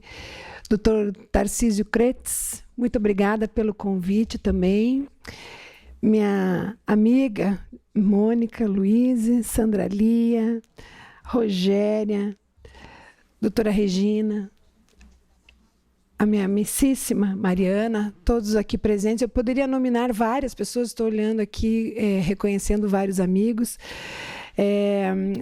Não pretendo falar muito a meu respeito, apenas começo dizendo que não poderia ser diferente, né, quando a gente ocupa um certo espaço por deferência, né, dos colegas, tendo sido eleita hoje para essa função de vice-presidente, nada mais sou do que um instrumento, né, assim como a doutora Regina já mencionou aqui. É uma honra imensa para mim estar ladeada por todas vocês. Cada uma que em algum momento da vida representou algo, né, na minha trajetória. Eu estou aqui ao lado da primeira vice-presidente da OAB do Paraná, olhando para a primeira mulher que assumiu a presidente aqui, doutora Iverli, que também foi diretora. A primeira mulher homenageada com a medalha Vieira Neto. Então, nós temos várias pessoas de diferentes gerações aqui. A primeira mulher a ser oradora da turma de Direito da Federal, professora Vera Caram, diretora, né? Então, todas nós aqui, em algum momento, na nossa trajetória, acabamos sendo pioneiras em alguma coisa ou acabamos ocupando um certo espaço. E isso sempre me faz pensar no significado que isso é, né? Qual é a responsabilidade que advém talvez dessa coincidência, talvez desse fruto do nosso esforço, o que isso significa? E eu não vejo resposta diferente a não ser de reconhecer que, de alguma forma, nós somos instrumento, porque sempre tem alguém que nos precedeu, sempre teve uma mulher, ou sempre teve um homem, ou sempre teve um grupo de pessoas que esteve batalhando, né, por uma causa, por uma transformação, e é assim que a história evolui. Então, nós temos uma responsabilidade de, ao ocupar estes espaços, também cuidar do que foi construído, mas também aperfeiçoar para que aquelas que vêm depois de nós possam, de fato, doutora Rogéria, encontrar um mundo mais equilibrado, mais justo, né? Então, de fato, algumas vezes parei para pensar se me perguntaram isso. Você sofreu discriminação na sua vida? Você sofreu preconceito na sua vida? E eu acabei concluindo que talvez, muitas vezes, eu não tenha sequer reconhecido que aquilo era um tratamento discriminatório. Talvez hoje, com um pouco mais de leitura, doutora Melina, talvez com um pouco mais de diálogo, né, com mulheres e homens, eu possa reconhecer, sim, que muitas vezes passei por situações que falavam de um lugar de discriminação. Eu relato muito brevemente 3 situações recentes que eu presenciei, não foram necessariamente comigo, mas para ilustrar um pouco do que eu estou falando, da sutileza com que essa discriminação permeia as relações ainda na nossa sociedade. Então, o primeiro fato, participava eu de uma mesa num evento com pessoas muito bem formadas, e o palestrante inaugura sua palestra dizendo: toda vez que me chamam para falar, lembro-me de um professor meu de direito que dizia: as mulheres são como as leis e as leis são como as mulheres que nasceram para ser violadas. Essa foi a abertura da sua palestra, isso faz 2 anos. A situação número 2, que eu presenciei também, era... essa sim foi comigo, alguém dizia, eu não posso, desculpa, não posso estar presente, mas aqui a doutora aqui vai estar presente, nos representando, e a resposta que eu disse foi, pelo menos a mesa estará um pouco mais bonita. Esse foi o segundo episódio que eu presenciei, e o terceiro também numa roda de conversa. Esse episódio também foi recente, há menos de 5 anos, e esse que eu vou relatar agora foi este ano, numa mesa, numa roda de conversa, num evento, para tratar sobre questões de gênero, né? Numa roda em que tinha algumas mulheres, presente um profissional, um homem também, de um elevado cargo, dizia, poxa, eu gosto muito de participar, eu incentivo muito esse tipo de eventos, esse tipo de debate, e lá no meu trabalho temos também uma mulher, e olha, ela trabalha bem. Então, são 3 episódios em que, talvez, se nós não estivermos atentos, nós não vamos observar nem reparar o lugar de onde se fala. Então, quando nós falamos em papel da mulher na advocacia, e desde logo eu digo que eu me sinto redimida em ver esse evento acontecendo aqui dentro do Instituto, eu que sou membro do Instituto também, e todos os debates para os quais nós temos sido chamados para, enfim, dialogar, eu acho que a Sandra, a Mariana também, eu acho que é disso que nós estamos precisando, né? Falar sobre essas situações para que a gente possa também reconhecê-la, porque se nos arvoramos de ocupar este espaço, nós temos que fazê-lo com a responsabilidade que ele demanda, né? De falar sobre isso, de falar abertamente sobre ele, e eu gostaria de abrir aqui uma nota de rodapé, né, para dizer que é bom que esse diálogo aconteça sempre entre mulheres e entre homens, e que seja promovido pelos homens, e que os homens também sejam protagonistas desta conversa, porque senão a nossa geração não vai conseguir realizar a transformação a que se propõe, né? Então, eu sempre digo isso, que nós precisamos estar atentos a que talvez daqui 15, 20 ou menos tempo até, as gerações olhem para nós e perguntem o que foi que você fez quando tudo isso, esses índices de violência estavam gritando na sua cara. O que é que você fez? Qual foi a participação sua estando ocupando determinado lugar, né? O que foi que você verdadeiramente contribuiu? Esta semana ainda, nesta semana, eu participei de um evento dentro da Ordem dos Advogados do Brasil que falava sobre violência no esporte e violência de gênero. E tomei conhecimento de um fato, eu confesso que não sabia, de um estupro de uma menor dentro de um estádio de futebol durante um evento. Essa é uma violência que simplesmente não pode acontecer. Isso é algo que é inadmissível, mas aconteceu, né, na cidade de Curitiba. Então, quando a gente fala sobre o papel da mulher na advocacia, às vezes é um pouco constrangedor levantar certos temas, mas eu acho que todos nós, advogados, advogadas, procuradores, promotores, magistrados, né, quando nós nos sentamos para debater essa temática, eu acho que temos que também abrir os nossos corações e também temos que estar atentos, né, das transformações que são necessárias e para as quais nós somos chamados a participar. Então, o meu recado é esse, é breve, é para dizer isso, que eu entendo que o papel da mulher na advocacia, na magistratura, ou em qualquer carreira jurídica que seja, no Ministério Público, ele tem que ser sempre respeitado, sempre valorizado, jamais diminuído. Isso que eu estou dizendo, obviamente, que é o lógico, é o óbvio, é o pressuposto. Todavia, há muito ainda a ser construído, porque nós vivemos numa cultura que ainda não compreendeu que, na essência, nós estamos falando de uma discriminação contra metade da população do globo. Nós estamos falando não mais de minorias, nós estamos falando de uma construção histórica de uma discriminação. Nós estamos falando de uma violência que é por uma condição natural de ser mulher, ou não necessariamente da mulher como gênero, sim do feminino, né? Do feminino no mundo.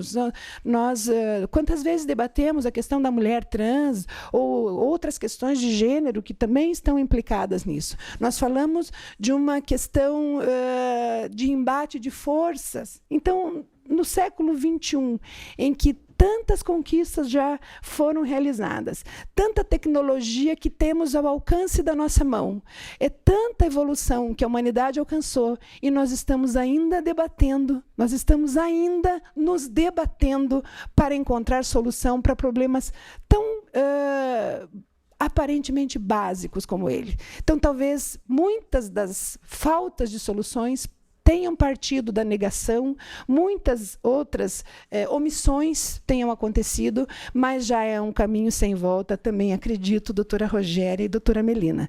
Então, penso que, mais uma vez, registro a imensa honra de estar participando aqui desse debate e dizer que tenho certeza que, quando a gente para enfrentar este tema, como tantos outros, mas o nosso foco hoje é esse, 13 anos da Lei Maria da Penha, e tanta violência ainda que se comete pura e simplesmente pela condição de mulher, né? Temos certeza que nós temos condições de sair um pouco transformados sempre quando abrimos o nosso coração para essa discussão. Muitíssimo obrigada.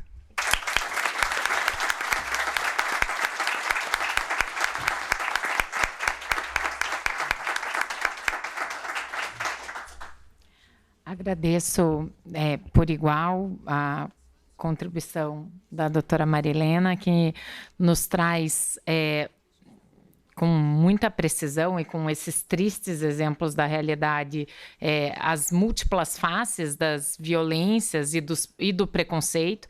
Talvez esse tenha sido um dos maiores legados, um dos maiores ganhos com a Lei Maria da Penha, essa visão das várias faces da violência que a violência doméstica pode ter, que não é só a violência física e a sexual, que obviamente são a sua fase mais bruta, mais nefasta e mais covarde, mas também esses múltiplos significados da violência, que também se traduzem nos múltiplos significados dos preconceitos que vivemos, né? Às vezes o preconceito mais sutil, o preconceito velado, que é aquele que, infelizmente, todas nós, em algum momento do exercício profissional, já tivemos que suportar, que, obviamente, nos identifica, ainda que com lamento, mas nos identifica aí na fala da doutora Marilena. E a fala dela me traz um pouco a uma conversa que nós tínhamos aqui na nossa última reunião, que era a ideia de, enfim, ser um assunto do interesse não apenas do público feminino, mas ser um assunto do interesse geral, porque, obviamente, ainda que seja só por critérios numéricos, estamos falando de mais da metade da população mundial, então, obviamente, esse é um tema que nos interessa a todos, e ainda que tenhamos um auditório majoritariamente feminino, não acho que estejamos, para usar uma expressão que inclusive a própria doutora Natália usou quando tratávamos do tema, não acho que estamos aqui pregando para convertidos, né? Seja porque, obviamente, temos aqui ilustres representantes do público masculino, seja também porque nessa associação e nessa divisão de relatos e experiências nasce algo muito importante na luta dos direitos das mulheres, que é a ideia da sororidade, que é a ideia do estarmos juntos, né? E não é por outra razão que o substantivo luta é uma palavra feminina, né? E ela se constrói necessariamente no plural e coletivamente. Nada melhor do que essa ideia de construção coletiva para passar a palavra agora às nossas debatedoras, né? Que... Ah, não, perdão. Perdão. Desculpe, doutora Mônica. Luta coletiva, exatamente. Nada melhor do que lembrar o Ministério Público, né? Desculpe-me. Como diria minha filha de 5 anos, me empolguei. Então, passo com muita alegria a palavra à doutora Mônica, que, como disse, talvez seja, se nós formos apontar aqui uma culpada, né, no melhor sentido da palavra, seja aí a grande provocadora do debate dessa noite. Agradeço imensamente, doutora Mônica, por ter nos auxiliado aí a plantar essa semente na noite de hoje. Agradeço, Melina. Quero cumprimentar a todos, na pessoa do Tarcísio, que está ali atrás da coluna, não estou vendo. Até pensei que já tinha se retirado para fazer mais alguma coisa ali, mas enfim. Tarcísio, que é nosso colega de turma, vejo aqui muitos colegas que vieram prestigiar a nossa oradora Marilena. Nós comemoramos 30 anos de formados no início do ano e foi muito feliz esse nosso reencontro. É uma grande honra estar aqui no Instituto dos Advogados, observando as fotografias ali da galeria. Vejo que muitos professores, alguns não estão mais conosco, foram presidentes. É uma grande honra o Ministério Público estar participando nesse momento,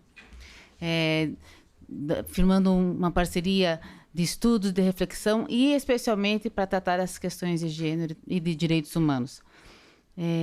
Quero também destacar a presença da professora Vera, que veio nos prestigiar, a primeira diretora da Faculdade de Direito da Universidade Federal do Paraná.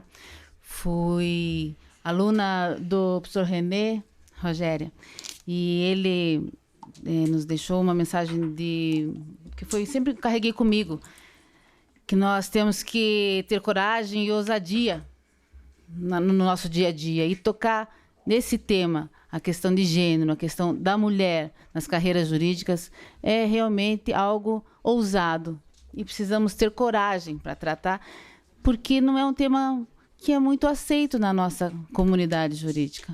Não se pensa que existe uma diferença de gênero entre os advogados, entre os promotores e entre os juízes. E existe sim. Posso falar pelo Ministério Público, que é onde hoje eu ocupo a minha função. Sou procuradora de Justiça Criminal. Hoje, no Ministério Público do Paraná, nós somos em 40% de mulheres e 60% de homens. É lógico que nós sabemos que tem um tempo histórico para que as mulheres possam ocupar alguns cargos de poder dentro das instituições. Mas somente até hoje tivemos uma Procuradora-Geral de Justiça, né? Efetivamente não é proporcional a ocupação de espaços de decisão e de poder nas nossas instituições com a metade da população que hoje representamos. Então, é algo que apenas recentemente eu comecei a perceber. Assim como a maioria de vocês, fui uma aluna da Universidade Pública, não percebia no cotidiano, como Marilena comentou, não percebia no cotidiano a questão da diferença de tratamento. Mas só depois de uma certa maturidade, uma certa reflexão um pouco mais crítica, que começamos a perceber o tratamento diferenciado que as mulheres têm na nossa sociedade mesmo. Mesmo nós que ingressamos nas carreiras públicas mediante concurso, então inicialmente existe uma igualdade, verificamos que há mais dificuldade sim para a mulher ser reconhecida na sua competência, para a mulher ser reconhecida pelo seu trabalho. Talvez um panorama um pouco diferente da advocacia, mas também há uma dificuldade. E por conta disso criamos, no âmbito dos Ministérios Públicos Estadual, Federal e do Trabalho, e da Magistratura Federal, Estadual e do Trabalho. E aqui tem a doutora Camila Caldas, que faz parte desse nosso grupo de estudos interinstitucional sobre a temática de gênero nas instituições de justiça, porque é algo que precisa ser refletido de uma maneira mais profunda. E espero que esse seja efetivamente um dos nossos frutos, que a gente possa parar para refletir de uma maneira um pouco mais detida sobre a questão da mulher nas nossas carreiras jurídicas. A trajetória minha, pessoal, ela foi marcada por algumas circunstâncias que me levaram a ser o que sou. Fui também aluna de Sion, doutora Regina. Né? E tenho aqui também a honra de citar na plateia uma colega minha de Sion, que está começando a se encantar pelo direito. Eu sempre soube que ela era vocacionada, mas resolveu ser bailarina, né? Então, fui também aluna do Sion. Eu também queria ser arqueóloga. Acho que alguma coisa que lá no Sion... As aulas de história eram muito boas, né? Na gruta, tinha a gruta. E na minha época tinha a Ser Cristina. Então, na verdade... Tínhamos grandes professoras de história. As circunstâncias da vida me levaram a estudar direito. A minha primeira opção seria arquitetura. E como fiz um intercâmbio dos Estados Unidos, quando cheguei, tinha perdido a data da inscrição da prévia, e acabei cursando direito e acho que me dei bem. Né? Acho que me dei bem. Na faculdade tive excelentes professores. Fui estagiária do professor Alfredo de Assis Gonçalves Neto. Até pensei que ele talvez estivesse aqui, mas sei que ele tem uma certa resistência em tratar essa questão de gênero, né? Mas é importante estar aqui na casa dele, tratando essa questão, porque mostra um novo tempo que nós precisamos aqui cultivar. Não tive nenhuma, no momento, quando estudava, não conseguia perceber uma diferença entre nós, alunas e alunos. Mas uma vez o professor René Dott pediu para que eu fizesse um trabalho, e ali comecei a pensar um pouco mais de profundidade sobre essa questão. Por que no crime de estupro somente a mulher honesta seria vítima daquela conduta ilícita? Né? Então, comecei a perceber que na nossa sociedade o patriarcado ainda era alguma coisa muito arraigada e que ainda não foi superada. Né? O Ministério Público mesmo, como uma instituição que tem como sua função a defesa do regime democrático, dos direitos individuais indisponíveis, da ordem jurídica, somente em 2012 é que instituiu um núcleo de estudos de promoção da igualdade de gênero. Então, em 2012,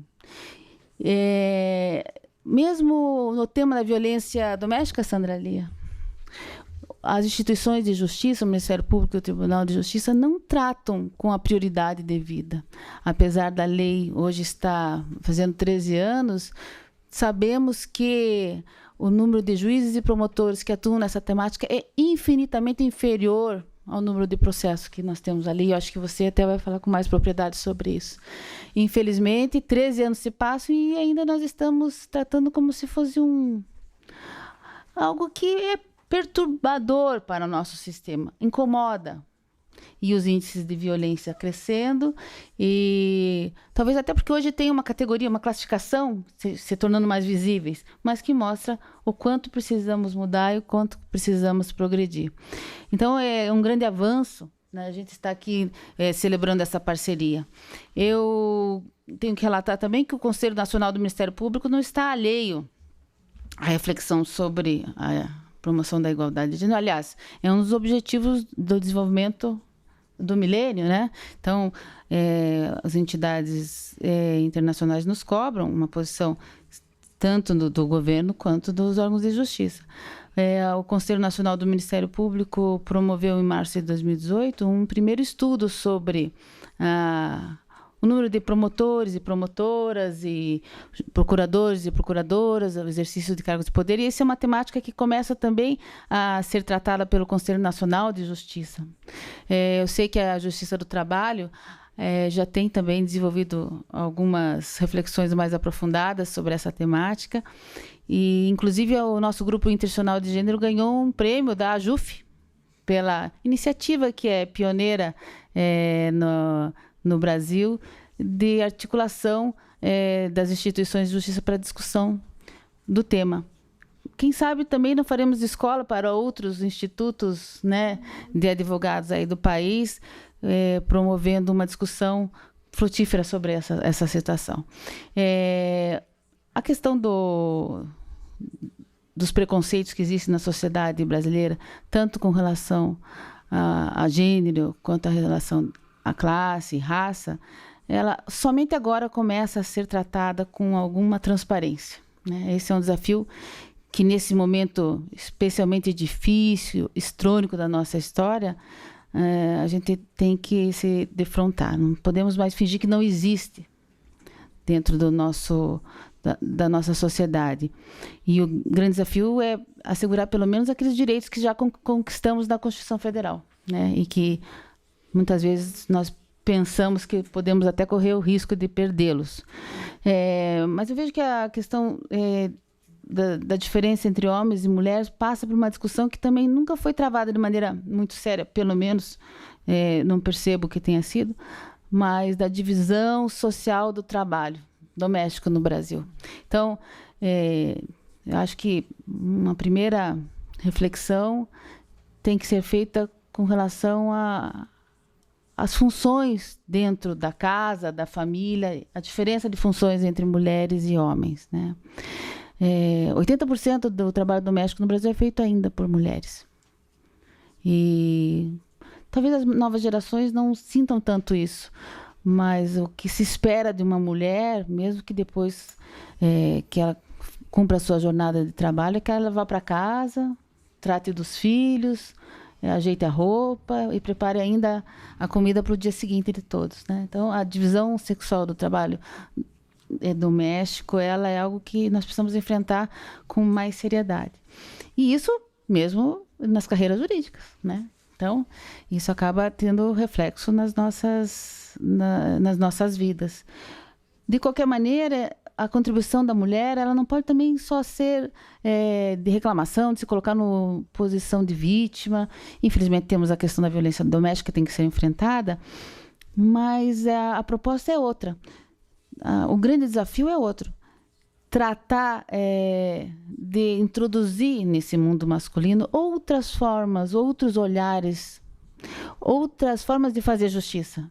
E acho que começa a vislumbrar uma luz no fundo do túnel quando tratamos hoje, de uma maneira assim até já legitimada pelo novo Código de Processo Civil, mais das resoluções consensuais dos conflitos, né?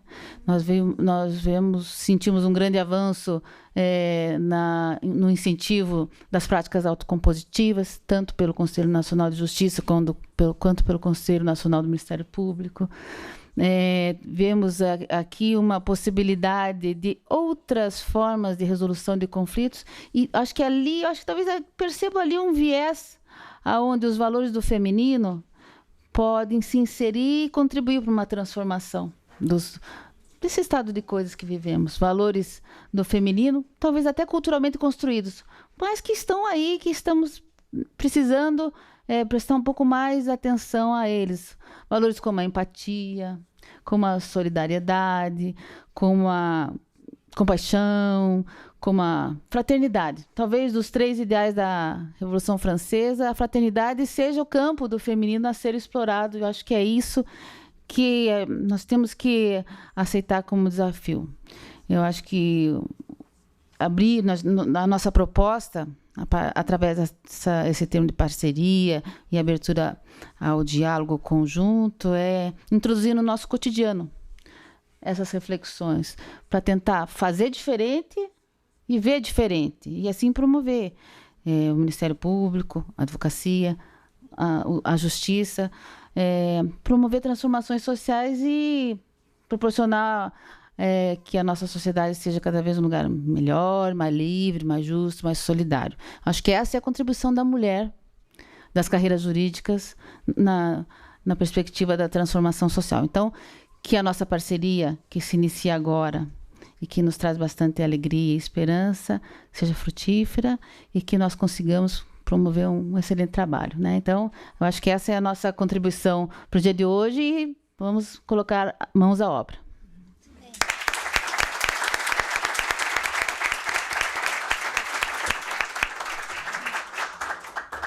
Agradeço imensamente a doutora Mônica, desculpo-me novamente pela minha gafe anterior, e a doutora Mônica tocou em 2 pontos que eu acho bastante relevantes. O primeiro, só a questão que alguns autores chamam aí do teto de vidro, né, da dificuldade das mulheres ascenderem a postos de liderança e a postos diretivos, né? Hoje, na maior parte das carreiras, a base são formadas majoritariamente por profissionais femininas, mas que não conseguem ter acesso aos postos decisórios. E também bem lembrou que o ODS número 5, né, o Objetivo do Desenvolvimento Sustentável número 5, é relativo à equidade de gênero, mostrando como essa é uma pauta aí prioritária no que diz respeito às políticas de direitos humanos na atualidade. Uma pequena confissão, fico ainda mais orgulhosa, porque também sou cionense, né? Já da época da temida Ser Cristina, mas acho que alguma coisa lá na água do Colégio Sion já instigava esse ponto. Bom, eu recebi aqui um recado que o edifício fecha às 21h45. Então, por mais que eu gostaria de escutar as nossas debatedoras pelo máximo possível de tempo, infelizmente não será possível, mas gostaria muito de agradecer a presença da doutora Sandra ali, a presença da doutora Mariana, e para possibilitar que a gente possa usufruir ainda mais das falas delas, vou me resumir a só dizer que são duas mulheres muito guerreiras dentro da OAB e quem muito admiro. Então, passo a palavra à doutora Sandra e depois, já de imediato, também a doutora Mariana.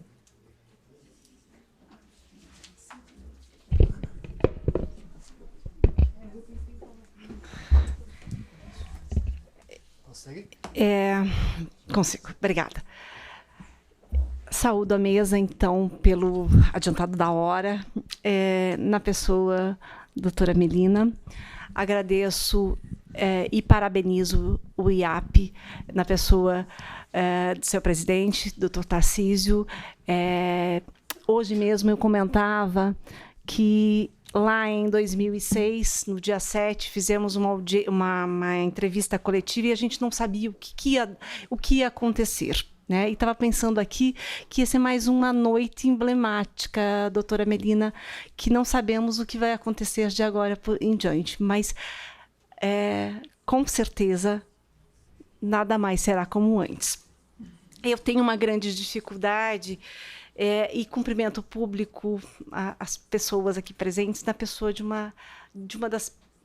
É difícil falar de uma pessoa, né? Então, eu olhava aqui e pensei naquela que não enciumaria ninguém. Minha querida diva, doutora Edeni. Em seu nome, cumprimento todas as demais pessoas aqui presentes. Lógico, Mariana, Marilena, desembargadora Regina, Rogéria, doutora Mônica, e tomo a liberdade de chamá-las sem o doutor, né, doutora Marilena? Às vezes a gente comete esses equívocos, mas é o carinho e a amizade que temos. Não, doutor, eu tenho uma grande dificuldade de síntese e de organização das ideias. E aqui, ouvi-las foi uma profusão de ideias. E eu fui anotando, então eu vou tentar ser bem breve. Hoje, 13 anos da Lei Maria da Penha, doutora Mônica, e vou começar pelo final. E nós não temos nem metade da Lei Maria da Penha implementada, nem na sua estrutura básica, que é o juizado com competência híbrida, civil e criminal, para processar e julgar os crimes de violência doméstica. E daí nós dizemos que a lei não atende. Não é a lei que não atende, e eu sou ousada a ponto de dizer que o Rui Barbosa estava errado. Não são as leis que mentem, somos nós que mentimos a elas. Nós precisamos chamar a nossa responsabilidade. A lei não é aplicada porque nós não aplicamos. E isso é muito emblemático para nós da advocacia, porque somos nós que atendemos, não é, doutora Rogéria? E somos nós que não conseguimos dar as respostas. Para além da Lei Maria da Penha, eu quero destacar o trabalho, a divisão sexual do trabalho, algo importantíssimo, não quando falamos de nós, pessoas privilegiadas, mas de mulheres que saem das nossas casas e vão para as suas casas, limpar suas casas, alimentar filhos e sem nenhuma remuneração. E a gente fala de trabalho escravo, né? Trabalho análogo ao escravo. O que é esse trabalho das pessoas que estão nas nossas casas, que retornam para as suas? Também gostaria de destacar a maternidade e a gravidez infantil forçadas.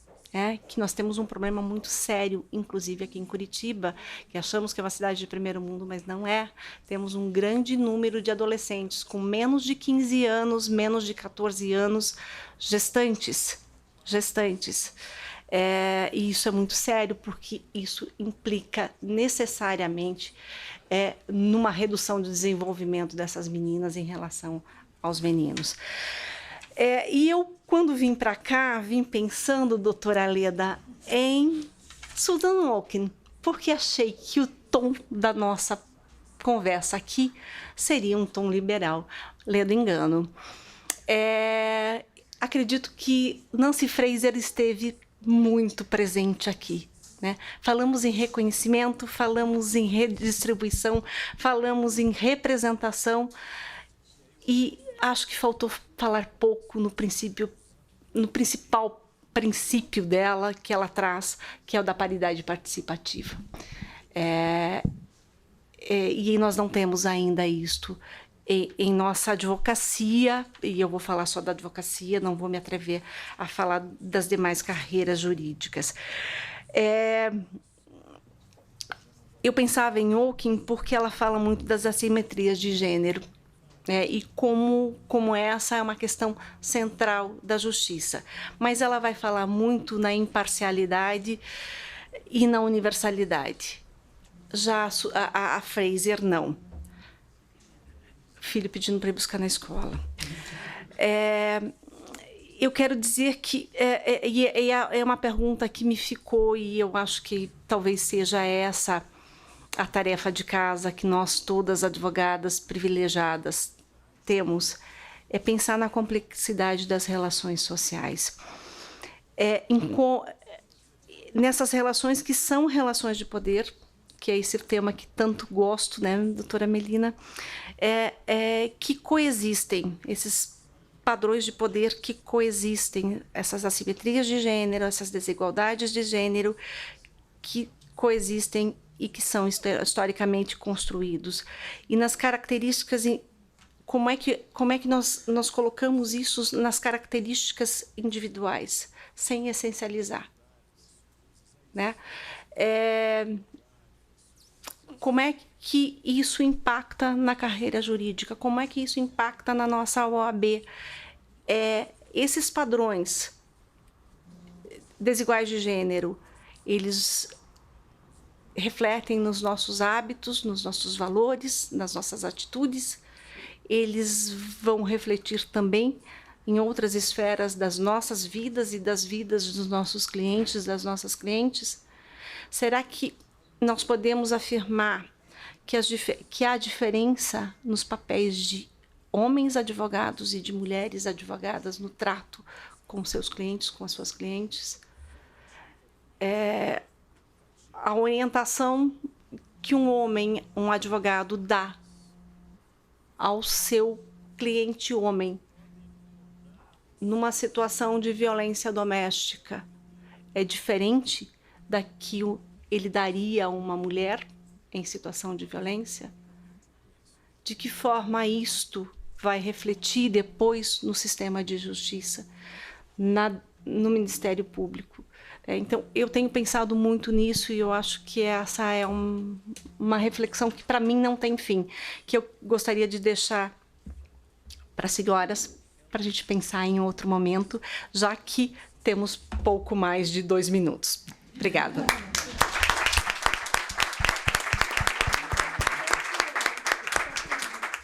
Boa noite a todas e a todos. Como eu fiquei por último, eu fico... Daí a Melina sabe desde que a gente falou, e eu quero cumprimentar a Melina aqui.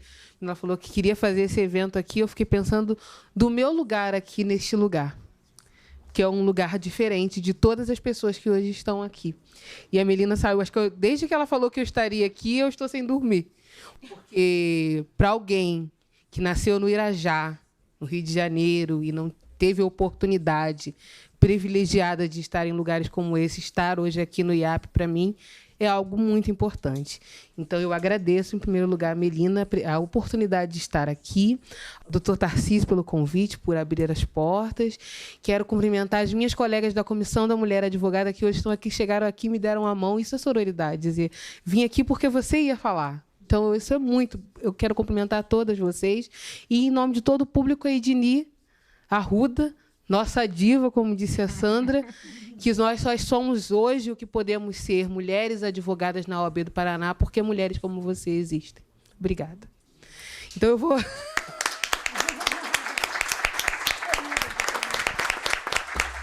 Então, eu vou ser bem rápida. Eu trouxe uma frase da Chimamanda Adichie, que é uma escritora nigeriana, que ela fala que a questão de gênero é importante em qualquer canto do mundo. É importante que comecemos a planejar e sonhar um mundo diferente, um mundo mais justo, um mundo de homens mais felizes e mulheres mais felizes, mais autênticos consigo mesmos. E é assim que devemos começar. Precisamos criar nossas filhas de uma maneira diferente. Mas também precisamos criar nossos filhos de uma maneira diferente. A construção não depende só de mudar a forma que as mulheres se veem. É importante que nós passamos a construir isso, também mostrando aos homens um novo lugar no mundo diferente que nós queremos conquistar. E aí eu posso falar do meu lugar de fala de alguém como aprendiz aqui nessa mesa, porque eu moro no Paraná há 5 anos e a minha história de OAB aqui são 3 anos. Estar presidente da Comissão da Mulher Advogada, sendo eu, sim, uma mulher negra, a primeira mulher negra membro da Comissão da Mulher Advogada na história da OAB, da história da Comissão da Mulher Advogada, já é algo que me traz, sim, um lugar de empoderamento, mas não só de empoderamento, mas de reflexão e de alcance de mulheres que nunca estiveram aqui, ou que também nunca estiveram na OAB, ou que também nunca estiveram em lugares de poder. Então, o meu lugar de poder hoje é de empoderar outras meninas, outras mulheres. Então, a partir daí, é que a minha visão é diferente, sim. Porque eu sofri violação de prerrogativas, desembargadora. Eu fui expulsa de uma sala de audiência porque um juiz achou que eu era mulher do preso, eu não podia me sentar à mesa como advogada. Então, a minha defesa hoje, eu sou, sim, uma das maiores defensoras, talvez, do Brasil, me orgulho disso, da defesa das prerrogativas da mulher advogada, porque eu sofri violação na entrada do presídio, porque eu sou advogada criminalista. Então, hoje, nós aqui no Paraná começamos, com a Lei Júlia Matos, a trabalhar a Lei Júlia Matos, que é uma lei que foi sancionada por conta de uma violação de prerrogativa de uma advogada de Brasília, e hoje, o alcance da lei no Paraná é maior do que em Brasília. Nós temos hoje, já nos nossos tribunais, a Marilena é nossa apoiadora de todos os dias, né? E nós temos vagas para advogada gestante, nós temos prioridade em vários fóruns das regionais aqui. Então, isso é mudar, né? Eu estou contando eu falei um pouco aqui, pena não ter tempo para falar mais, do que eu vivi, mas o que eu vivi não me fez vítima, me fez autora. Não me fez vítima em nenhum momento. Então,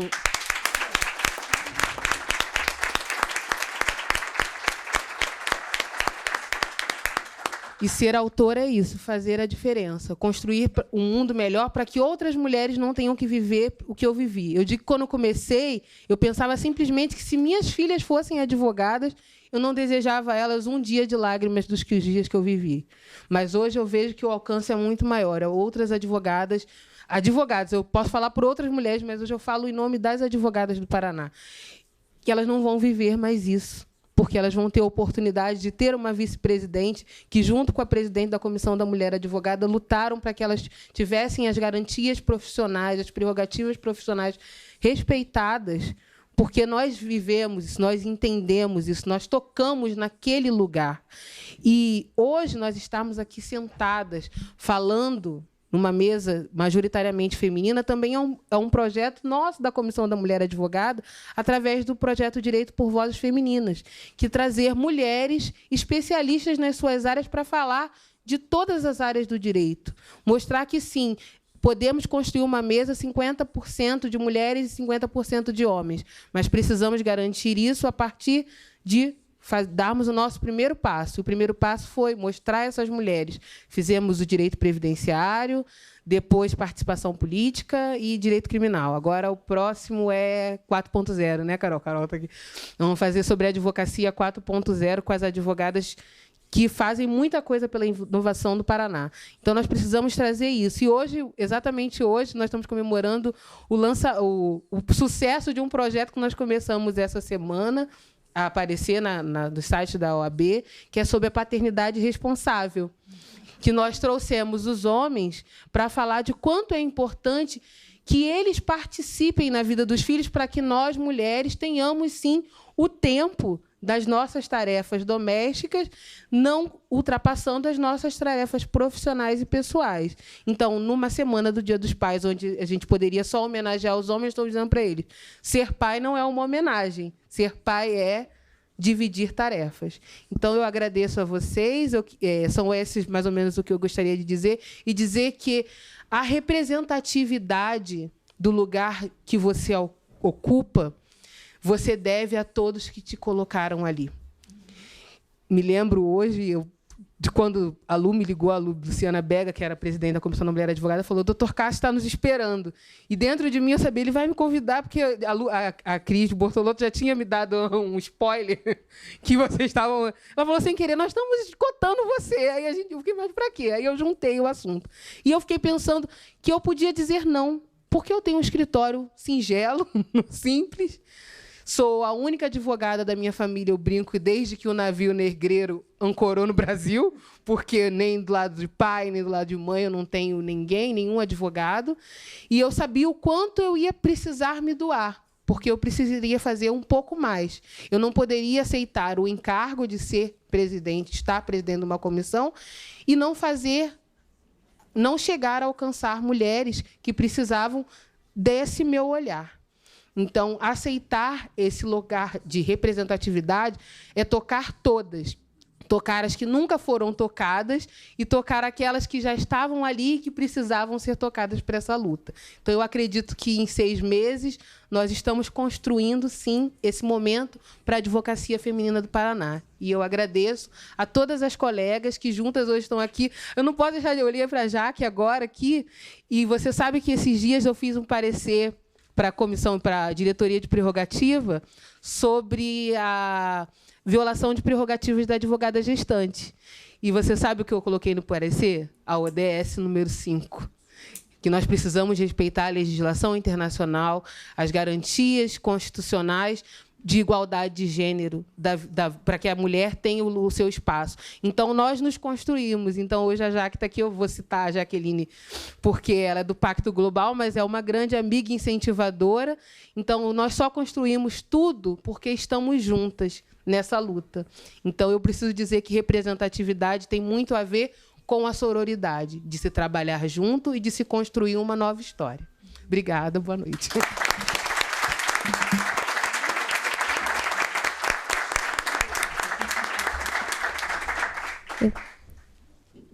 Eu queria só, quebrando o protocolo, fazer o registro aqui. A Mariana falou da importância da coragem. A Edeni realmente é um exemplo para nós, para todos nós, de coragem na advocacia. E hoje, o cargo que a Edeni ocupava no Conselho Federal é ocupado pela Graciela Marins, que para mim é um exemplo de advogada corajosa também. Vocês têm agora o legado aí, Graciela, no Conselho Federal, de fazer com que haja mais igualdade nessa nossa profissão.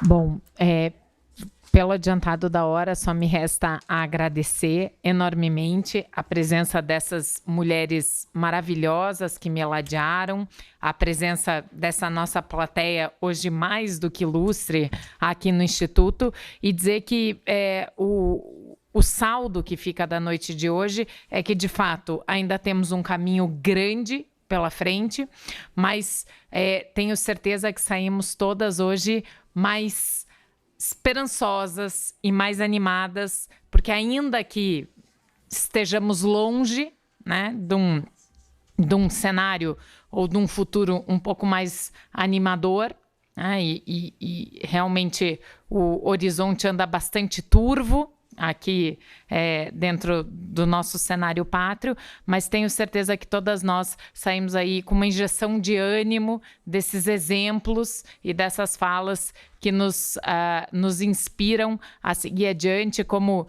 diria a poetisa paranense Helena Collodi, para fechar com a fala de uma mulher: para quem caminha em direção ao sol, é sempre madrugada. E seguimos juntas.